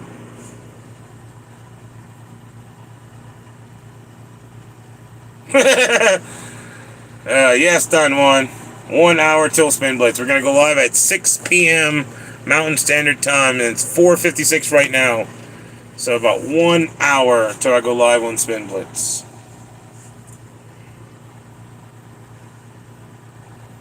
That'd be hilarious if I searched, like, if you could search person on YouTube doing dabs, and I would just pop up. God, that'd be awesome. What's your YouTube name? Just Google guy on YouTube who does dabs.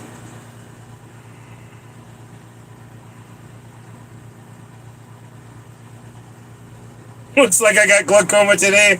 Yeah, I'm fighting it pretty bad there, Don Juan. I'm about, let's see, 25 dabs in since noon. Probably 30 or 40 today. They're open. They're open. I can see perfectly fine. They're open. I don't know what's wrong with y'all. My eyes are perfectly fine.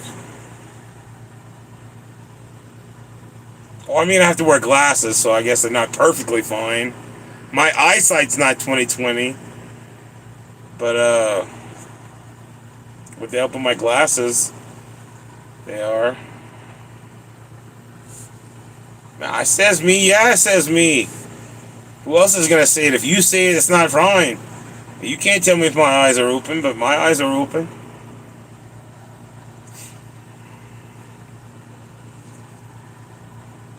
But my hindsight, you damn right my hindsight's 20/20.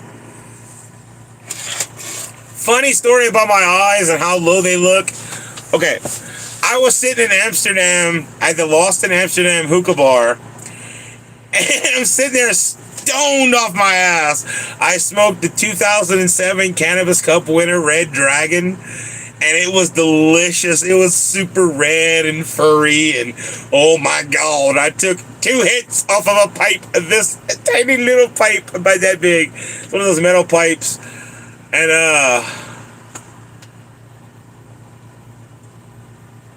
I was sitting there in the Lost in Amsterdam hookah bar just like this, except no glasses. I didn't have glasses at the time, so I looked just like this.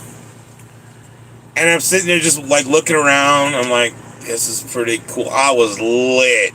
Okay, I was lit. The bud tender kept coming. He tapped me on the knee. Hey, man, you can't sleep in here. And I was like, dude, I'm not sleeping. I swear to God, I'm awake. I'm looking at you. My eyes are open. I physically had to go like, I was like, my eyes are open, dude. I'm not. 2 or 3 times he tapped me on the knee to tell me I couldn't sleep inside the Lost in Amsterdam hookah bar. And I'm like, my eyes are open, dude. I'm not sleeping. I'm literally looking at you. I'm just stoned. I'm just really stoned.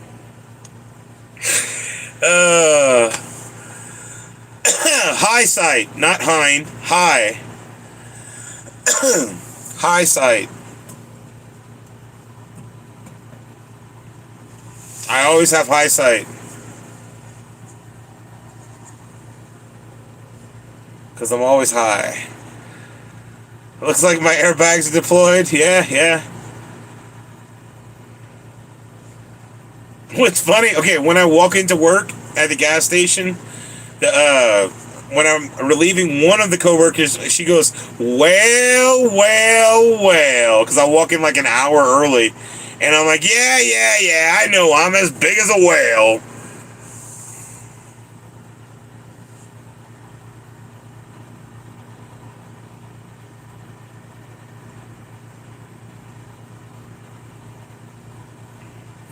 Did I see a little leprechaun stating that we're all going to be playing online casinos in 10 years? No, I did not. But he's probably right, Don. He's probably right. What's the point of going out to a regular casino? I can't get stoned at a regular casino, but I can get stoned if I'm playing at an online casino at home. Yeah, I'm a visionary, right?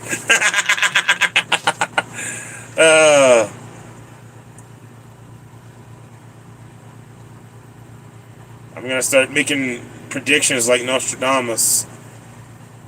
In the year 2030, everyone will smoke and play online casinos. Online social casinos by the year 2030.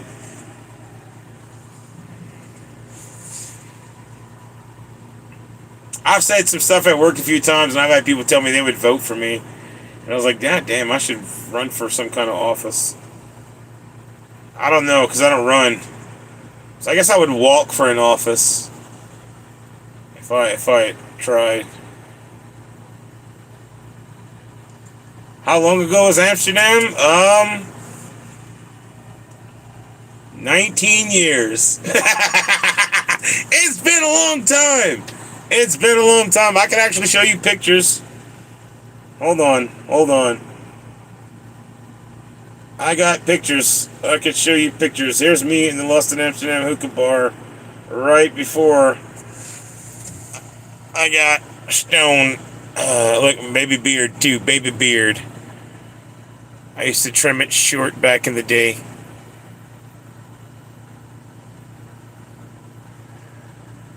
I was still big though. I was still big. It's me with the baby beard outside the leg of the hills. Salvation Army in Amsterdam. My first joint in Amsterdam. This was a street performer in Amsterdam. This is what got me into the handpan, and which is why I have one on the wall right now. I have one exactly like that.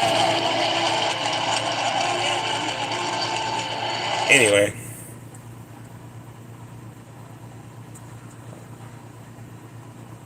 This is an awesome place. Awesome place.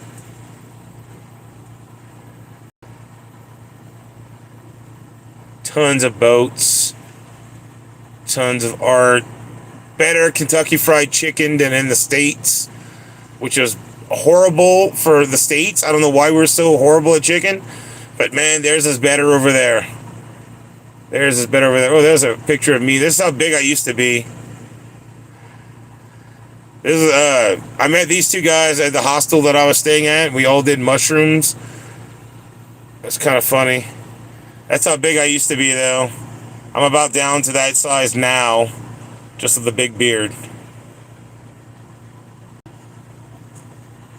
That was before I started getting, this is right after I lost a lot of weight.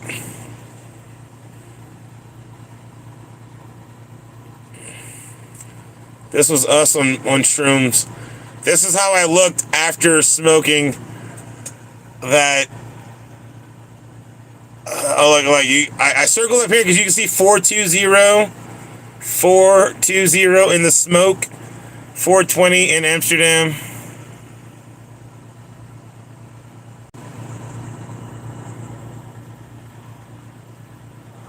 We were blitzed on mushrooms right outside the police department. You can kind of see police on the door. You can definitely see police on the door whenever this dude's standing there. Like, there's police. You can see police. We were smoking right outside the door of the freaking police department. It was kind of funny. Got a lot of pictures of cars and fountains and bikes and stuff like that.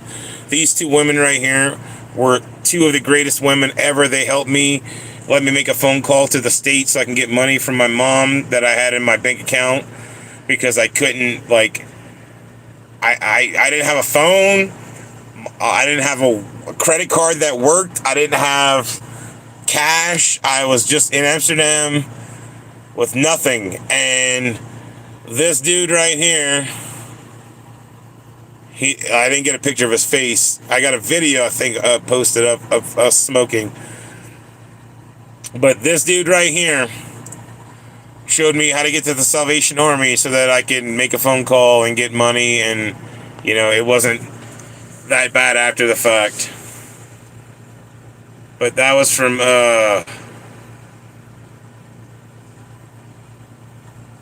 yeah, like 2007,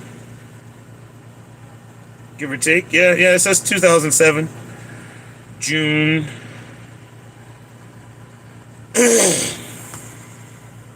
Not June, January of 2007. It's been a little while. Okay, I want to go back.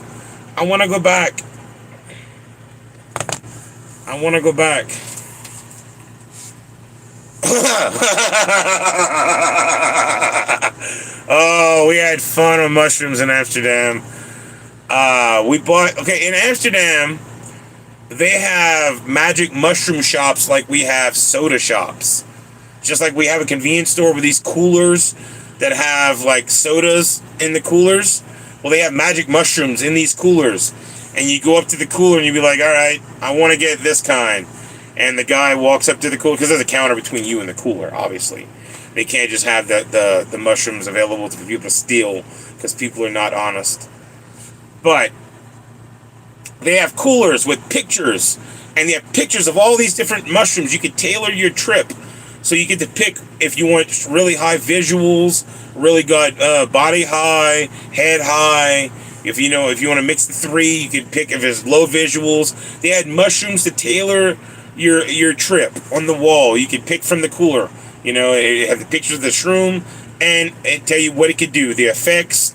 If it was a body high, brain high, if it had good visuals, little visuals, whatever. So we all three go to this magic mushroom shop, and we pick out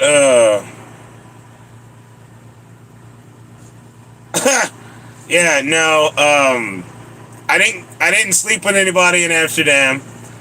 I was not that adventurous as a young adult.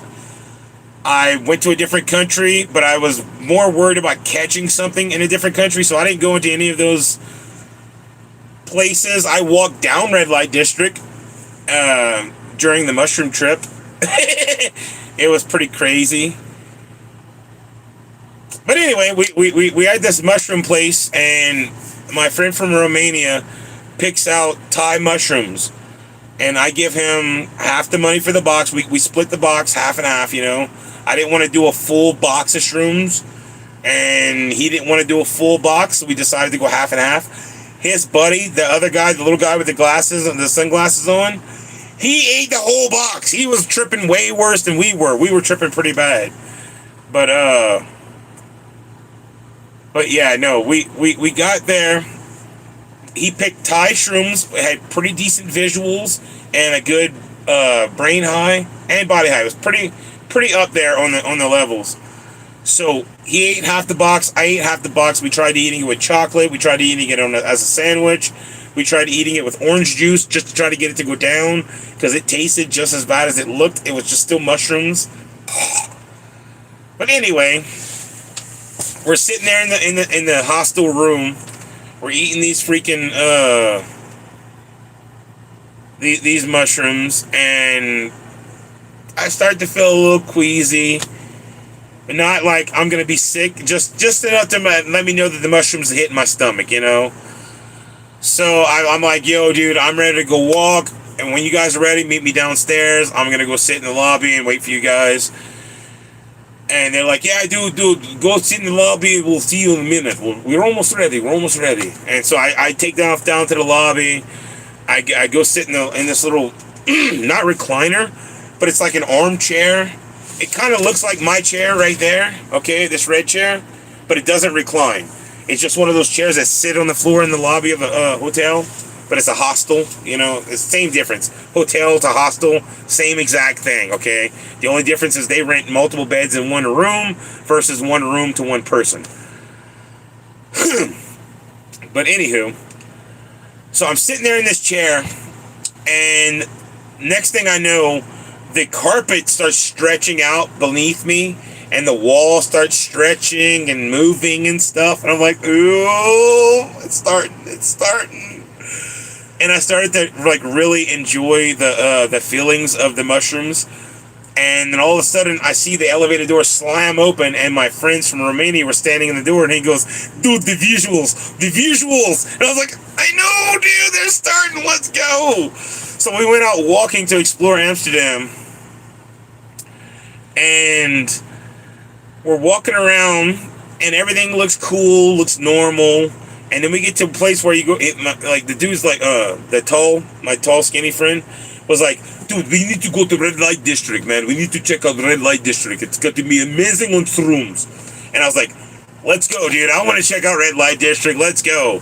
So we start walking towards Red Light District, and to get onto Red Light District, you got to walk down these little alleyways that are about the size of the bus. Okay, they're about 8 foot, maybe 8.5 foot wide, and they're about maybe 30, 40 feet long.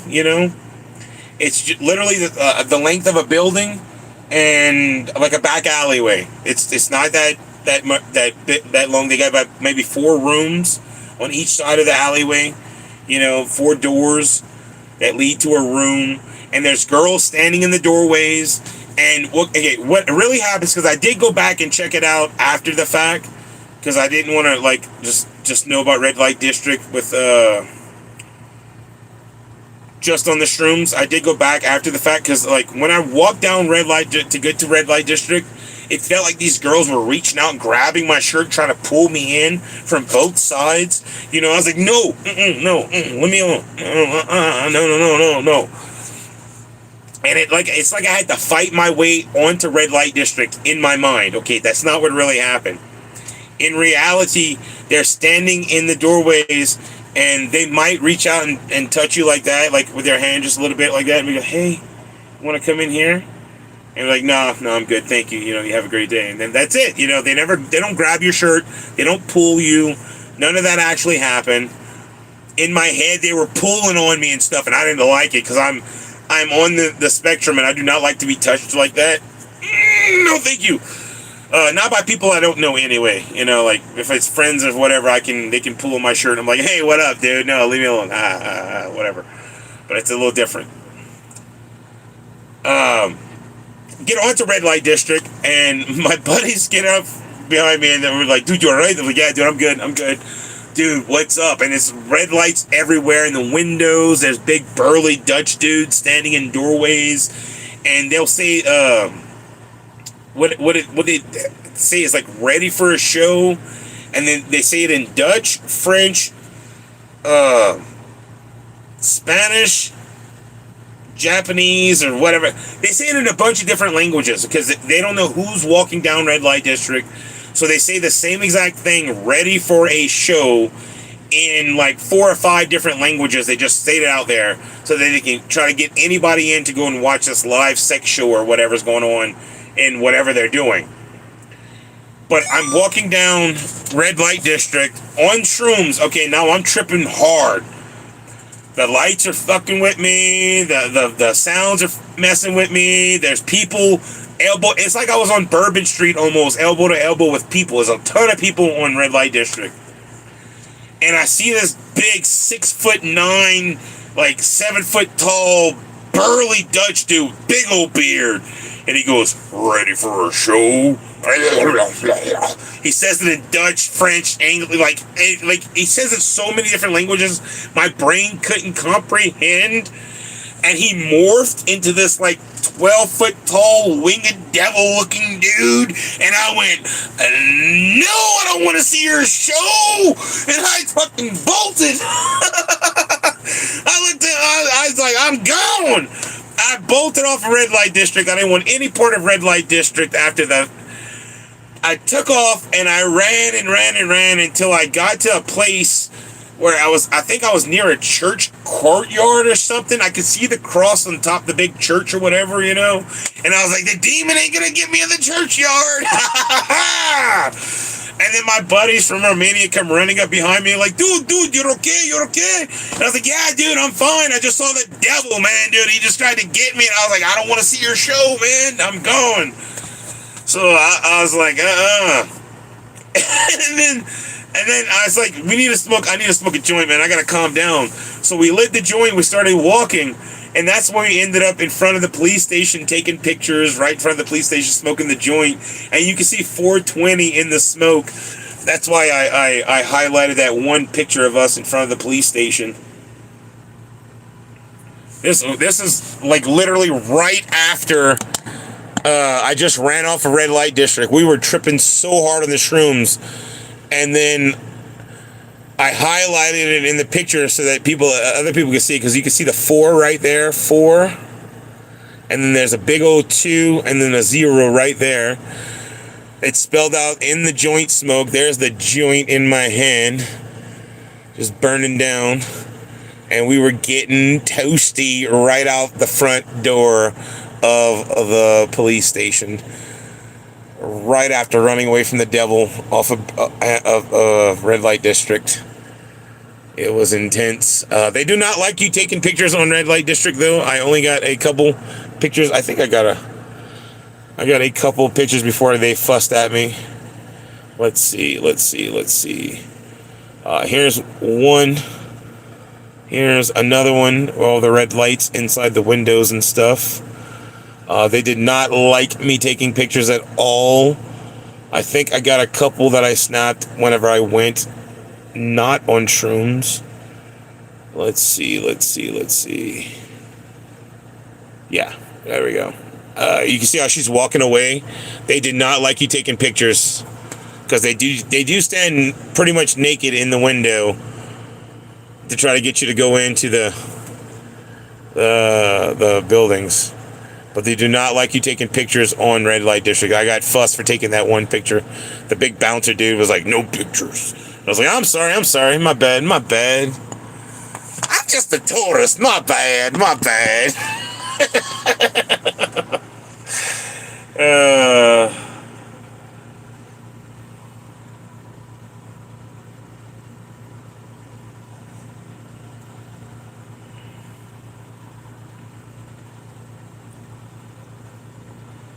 Welcome in, Brother Mike. I bet, Mike. I bet. Just window shopping. Yeah, right? I'm just looking. I learned my lesson, though. I like to look, so I just kept walking down the street. You can look for free. You can walk down red light district, see all the titties you want for free. But my thought as a young man was, just because they're tested multiple times a month doesn't mean the guy that just walked out of there didn't have something. You know, like they're going through, I don't know how many dudes a day. Unless they're getting tested, you know, every single dude. I don't trust it. I'm sorry. I can't trust that line of work. I'm sorry. It wasn't worth the test. I didn't want to take a chance. I was alone halfway across the world in a different country, and I didn't want to take a chance of catching something. Maybe I did think too much at him, but I didn't catch anything while I was there, and I still don't have anything to this day, so ha ha ha.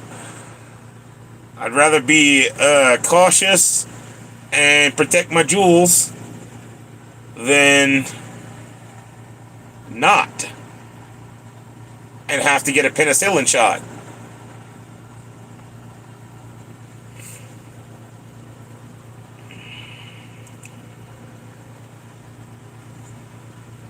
But I had fun in Amsterdam, and I'd love to go back.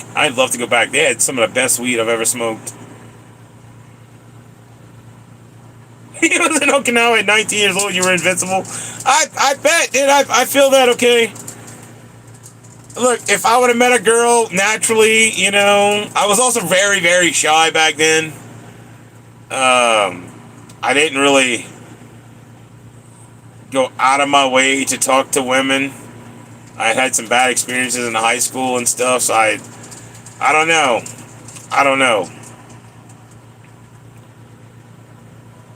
But I was a hellacious person on weed. I could smoke a bunch of weed, and I got confident on weed. But if it would have happened naturally, it might happen. But no.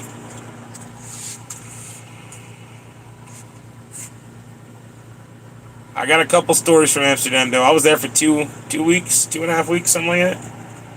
I got a couple stories from Amsterdam. It was a really fun time. I had some really good food.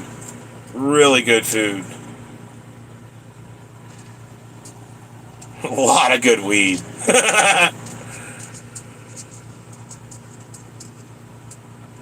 Oh, I don't know, Adam. I don't know. But, I know that I wasn't willing to take a chance from the dude that walked, because they had some shady looking dudes walking out there too. You know, like you saw some, man, I don't know. Money's a powerful thing, apparently. I didn't want it. I didn't want it. Not that bad. Not that bad. So I'm pretty confident there's no kids out there for me running around. But I did have an absolutely amazing time in Amsterdam, and I would go back in a heartbeat. I spent $7,000 in 2 weeks. I was living like a king. Smoking the good stuff. I was buying a lot of it. I was eating the good shrooms. I bought vaporizers, bongs, pipes, t-shirts. I bought souvenirs for everybody back home. I was drinking big beers. Oh, I know, Adam. I know. Now I'm Hugh Hefner in a bus. No, I'm just in a bus. I don't know about the Hugh Hefner part. There ain't no woman out there that wants to be with this. Guaranteed, Don Juan.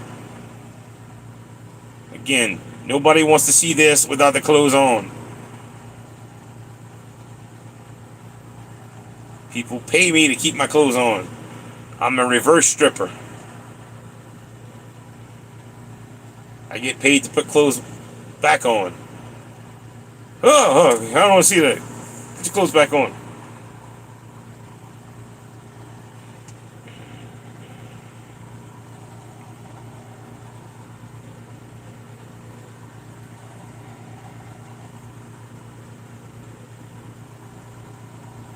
But I did smoke a lot of weed. I might not have joined the Mile High Club, but I joined the really high club. I broke all the rules.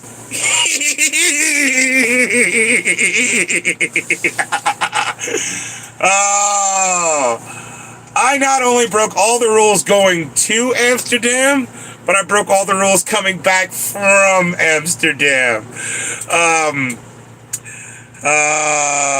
It's been well over 10 years. It's been 19 years, so I'm pretty confident I can't get in trouble for it anymore.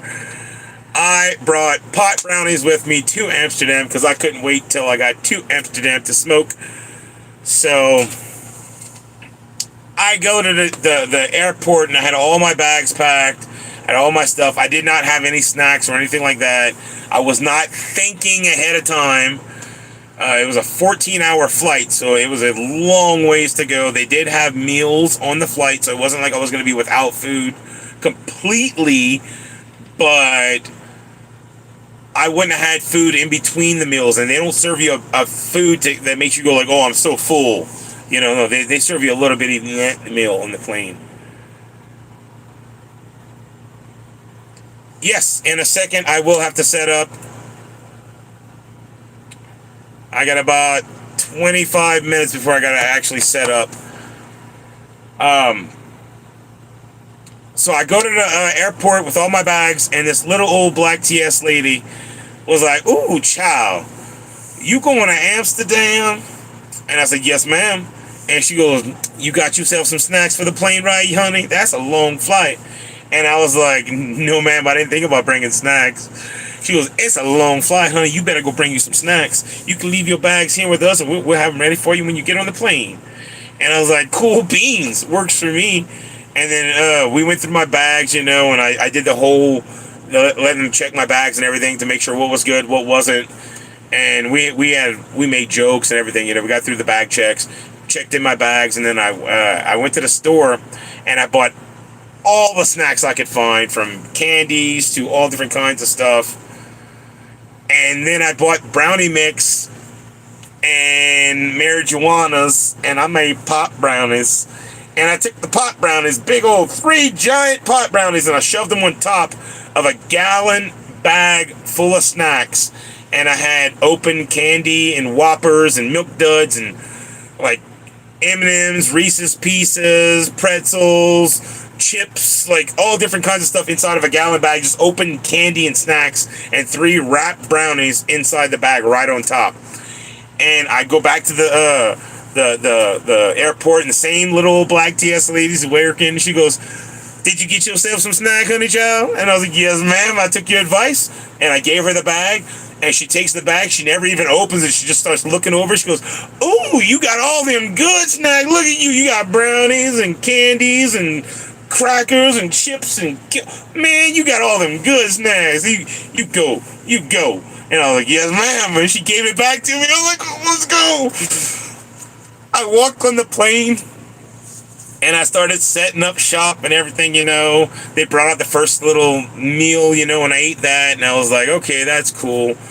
I don't remember exactly what it was, but then I laid out my brownies and ordered myself a Jack and Coke, and then I ate 3 giant pot brownies, drank a Jack and Coke, and I got so high on the plane that I was hitting that little button for that little stewardess lady to come by, and I was like, "Can I get some milk? I need milk. Can I get some milk, please?"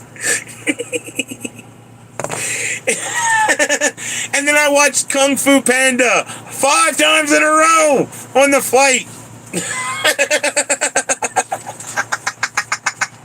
I was so stoned that it was still funny every time I watched it. I didn't watch any of the other movies. I just watched Kung Fu Panda the entire time. It was pretty much ocean. The whole flight, I didn't have nothing to see. It was either dark or ocean. I was awake the entire 14 hours. I did not sleep. I was excited to be flying. And then we get to Amsterdam. I get off the plane, and I go through customs, and all I had was cigarettes with me. I didn't have any drugs or anything like that, so they didn't care. I got off. I had my cigarettes with me. I had my clothes, my shoes, everything else that I needed. And then I go to. I had like $25 left, American, and I exchanged it in exchange for like 14 euros or something, or 13 euros. I bought a train ticket from the Amsterdam airport to the middle of Amsterdam, Amsterdam Square. I bought a bag of chips, a bottle of water, made a phone call back to the States to tell my parents that I made it, just so they wouldn't worry about me, that I made it there safe and sound. And then I ate my bag of chips, drank my bottle of water, and I was broke. I didn't have no more money. I took my train ticket, got on the train, went to the middle of Amsterdam, and started walking around. And then, I wish, Adam, that'd be amazing.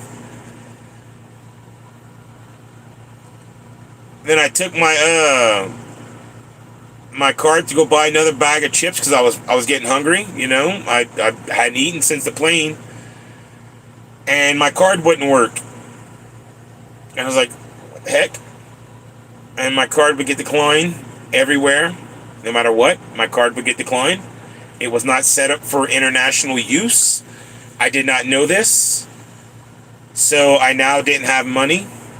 I didn't have a phone because my phone was not set up for international use either.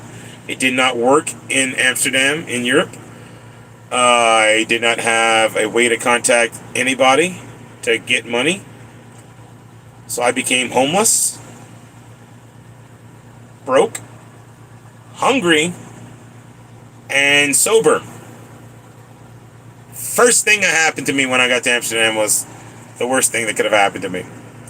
And I spent that entire first day not knowing what to do. I walked around the streets of Amsterdam for a little while, and I thought the best thing that I could do is go back to the train station / airport, where I first started coming from. I figured it would be safe. There'd be security.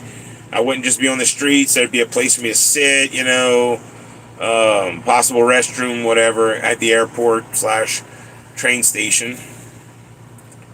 So I got back on the train before my ticket ran out, and I went back to the train station, and I hung out there for a while, and I started looking for Euro cents to make a phone call to try to get money from my parents, because I had money in the bank.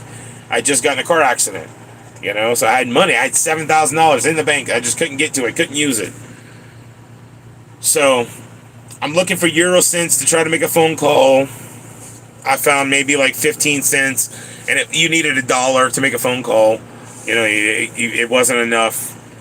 So you need at least €1 to make a phone call. So I got no money, couple Euro cents in my hands. I'm kind of going in and out, like I don't know what to do. This guy starts walking up to me. I'm sitting on a bench at the airport, like dozing off. This guy starts walking up to me, and he's like, "Are you from the States?" And I was like, "Yeah, I'm from the States." And he goes, "Can I talk? I don't want anything. I just want to talk."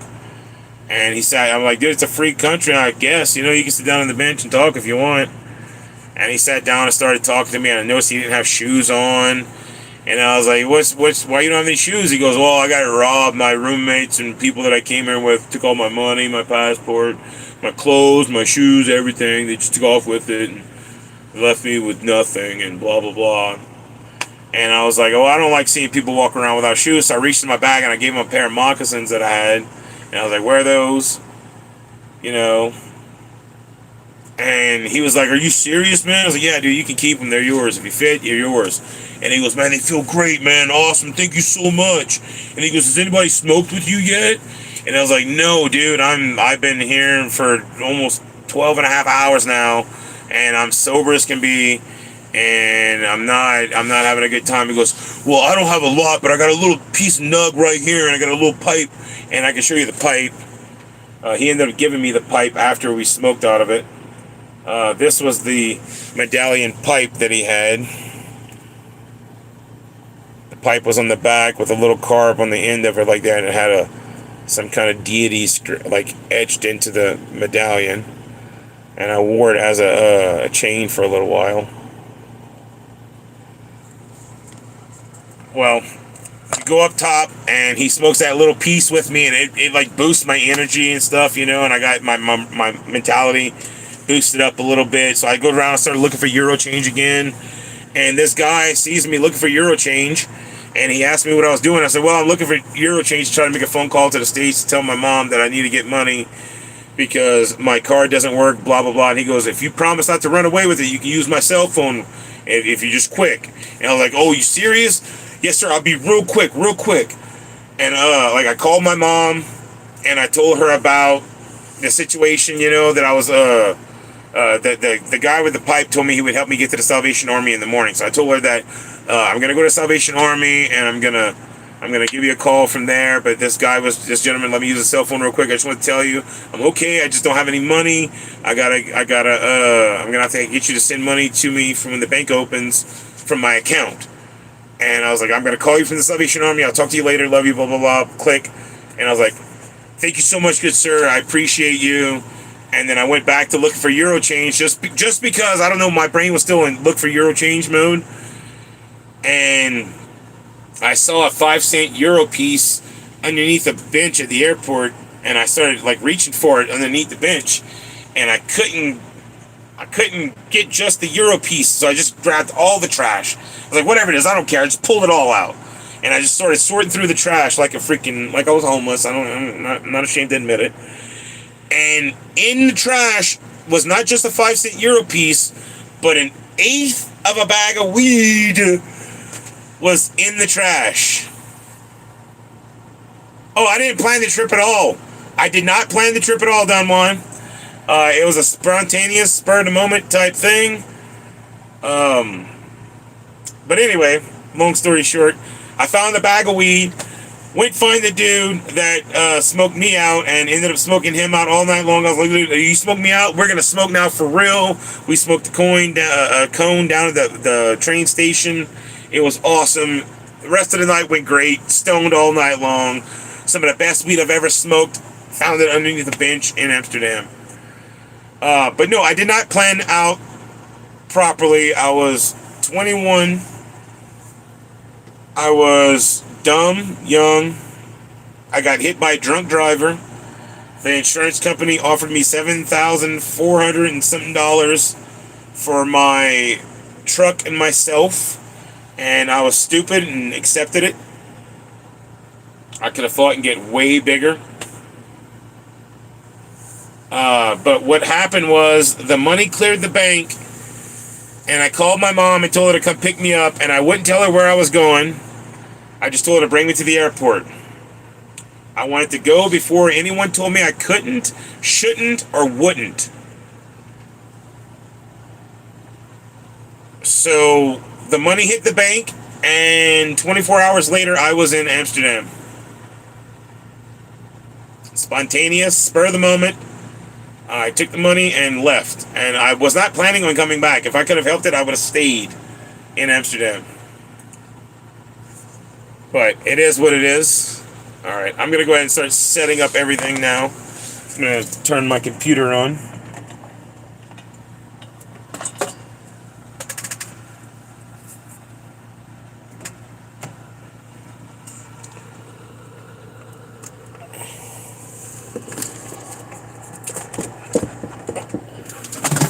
Whoops.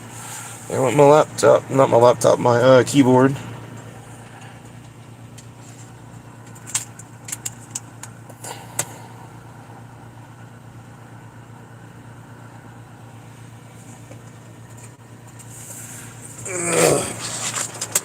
Come here, keyboard. Whoa, calm down, calm down. Ain't no need to do that. Sheesh kabibble. Yeah, it was not thought out. It was not planned.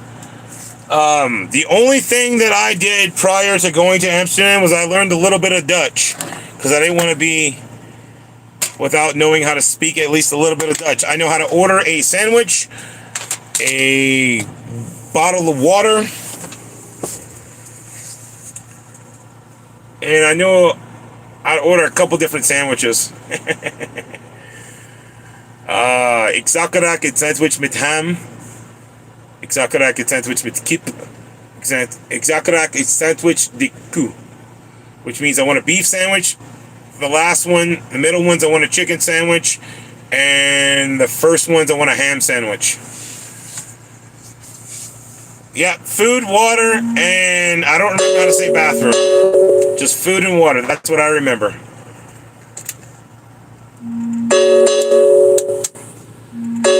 Food and water.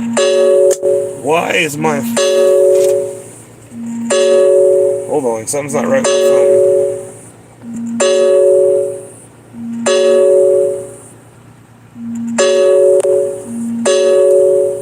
Okay, I don't know why it's doing that for.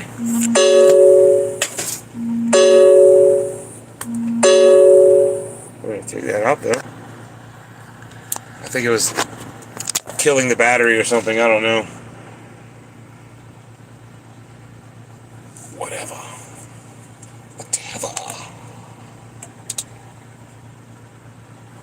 But yeah.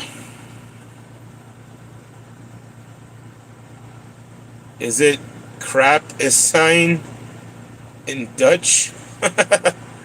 I don't know. Krappenheisen.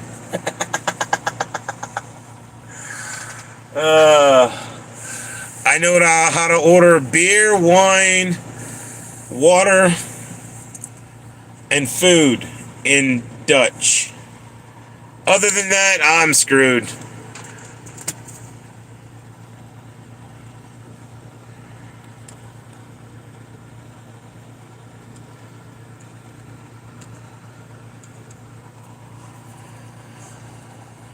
I think it's funny. Look. It's Amsterdam on my computer. We're just talking about Amsterdam. It's like on my computer. The background of my computer is Amsterdam.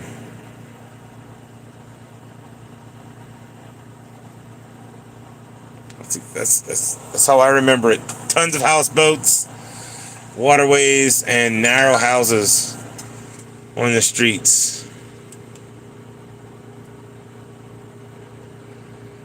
Tons and tons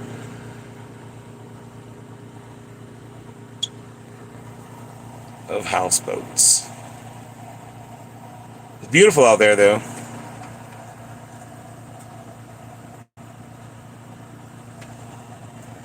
In an alternate universe, people would see me in one of those red lit windows.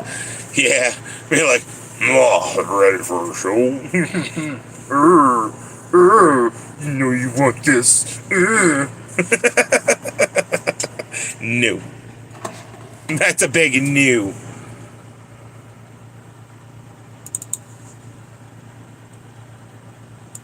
Big ol' fat no. Nobody want to see this. Press him on the glass.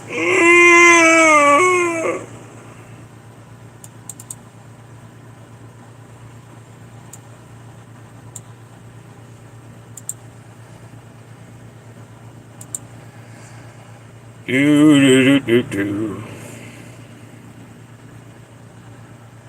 Right.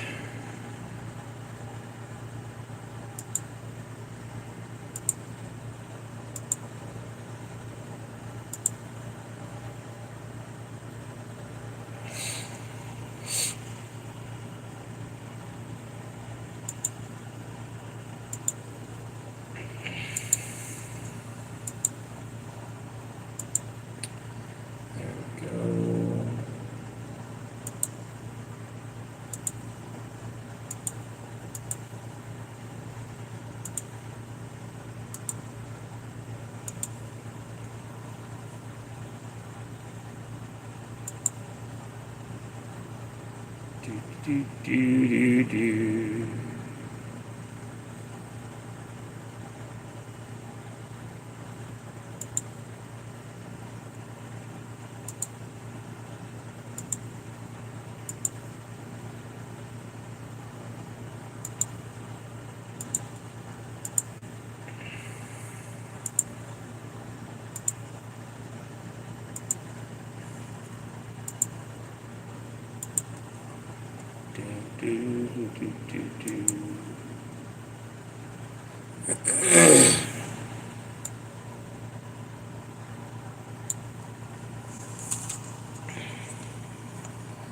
Alright, almost done.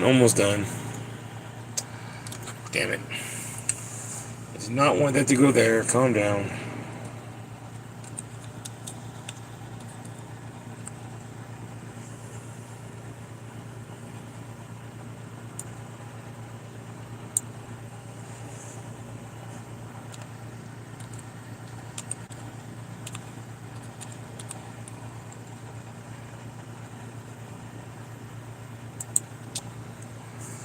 There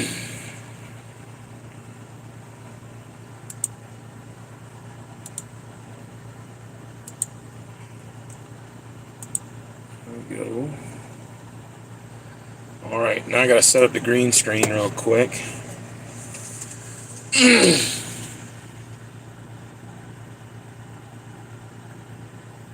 The Minority Report agents are coming.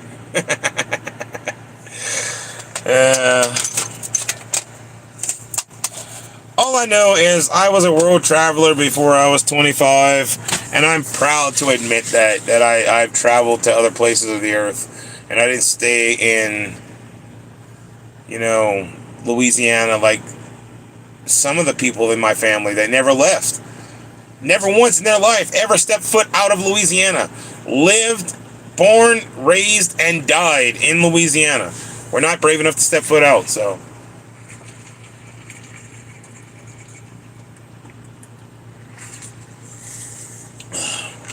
I like to think of myself as at least I was brave enough to take a chance. The money hit.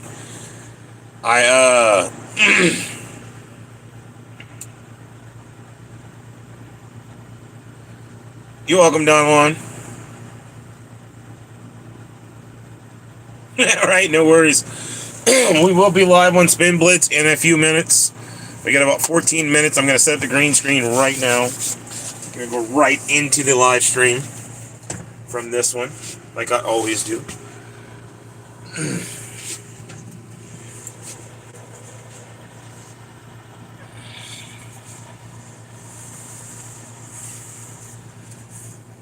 Easy enough. Put my green shirt on.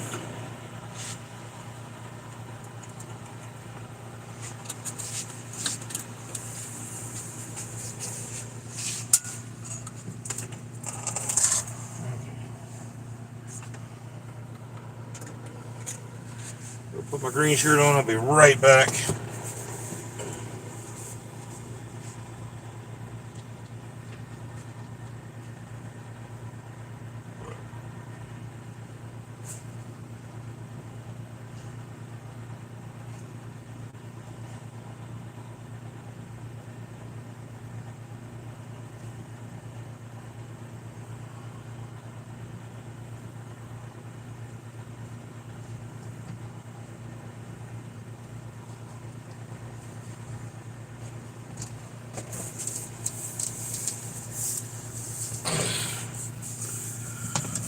Right. Oh, it's a tight squeeze when I put the green screen up. Tight squeeze. Now I gotta make sure the green screen looks good. Oh God, damn it. Calm down. Okay, yeah, it looks alright. Go ahead and put this up. Oh, sorry for the armpit view. Oh. Alright, we should be good. This needs to go down. Yes, like that. Alright, that should be good. Yeah, we're good to go. Let's go. Alright. We're good to stream. Welcome in, Moo.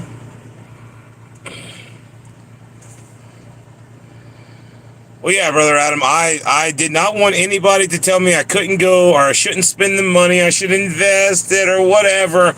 I was hurting and I wanted to go on a real vacation. I've been wanting to go to Amsterdam for a long time. So I just took the money and went. Before anyone could tell me I shouldn't, couldn't, or wouldn't. Before anyone could put doubt in my head, I did it. I went. Was it the right thing to do? Was it the right way to do it? No. By any means. No. I should have planned it out. It cost me $2,254 for the plane ticket just to Amsterdam. It wasn't even round trip. It was a one-way.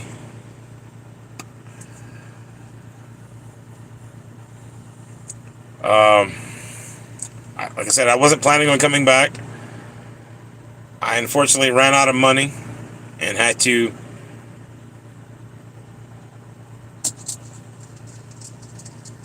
use the last little bit of my money to get a plane ticket back. It was cheaper to get a plane ticket back than it was to get a plane ticket there. Really weird. But I had a couple hundo left, euro, and I was like, oh, crap.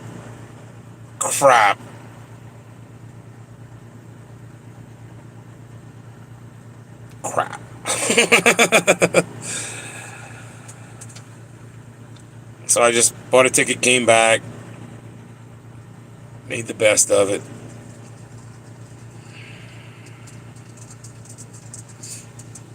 Like I said, I'd go back any day of the week if I could.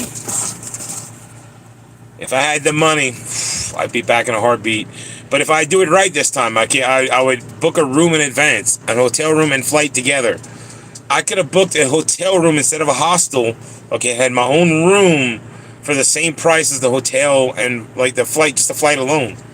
I could have had a room, flight, and probably a rental car even, had I been smart about it.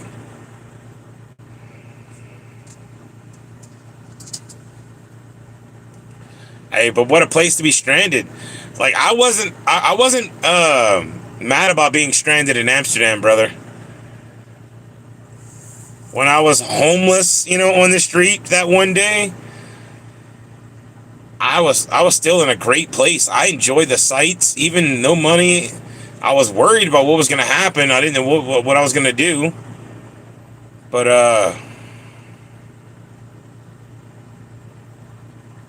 well, that's crazy. I didn't know you had to pay a tax at the airport to leave the island.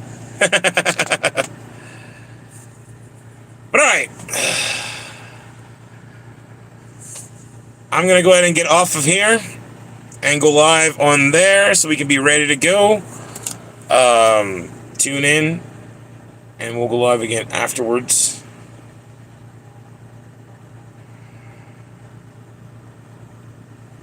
Copy my little link.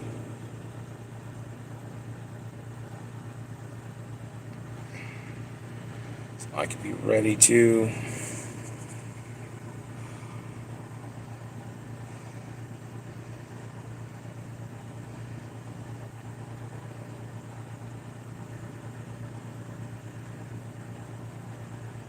Okay.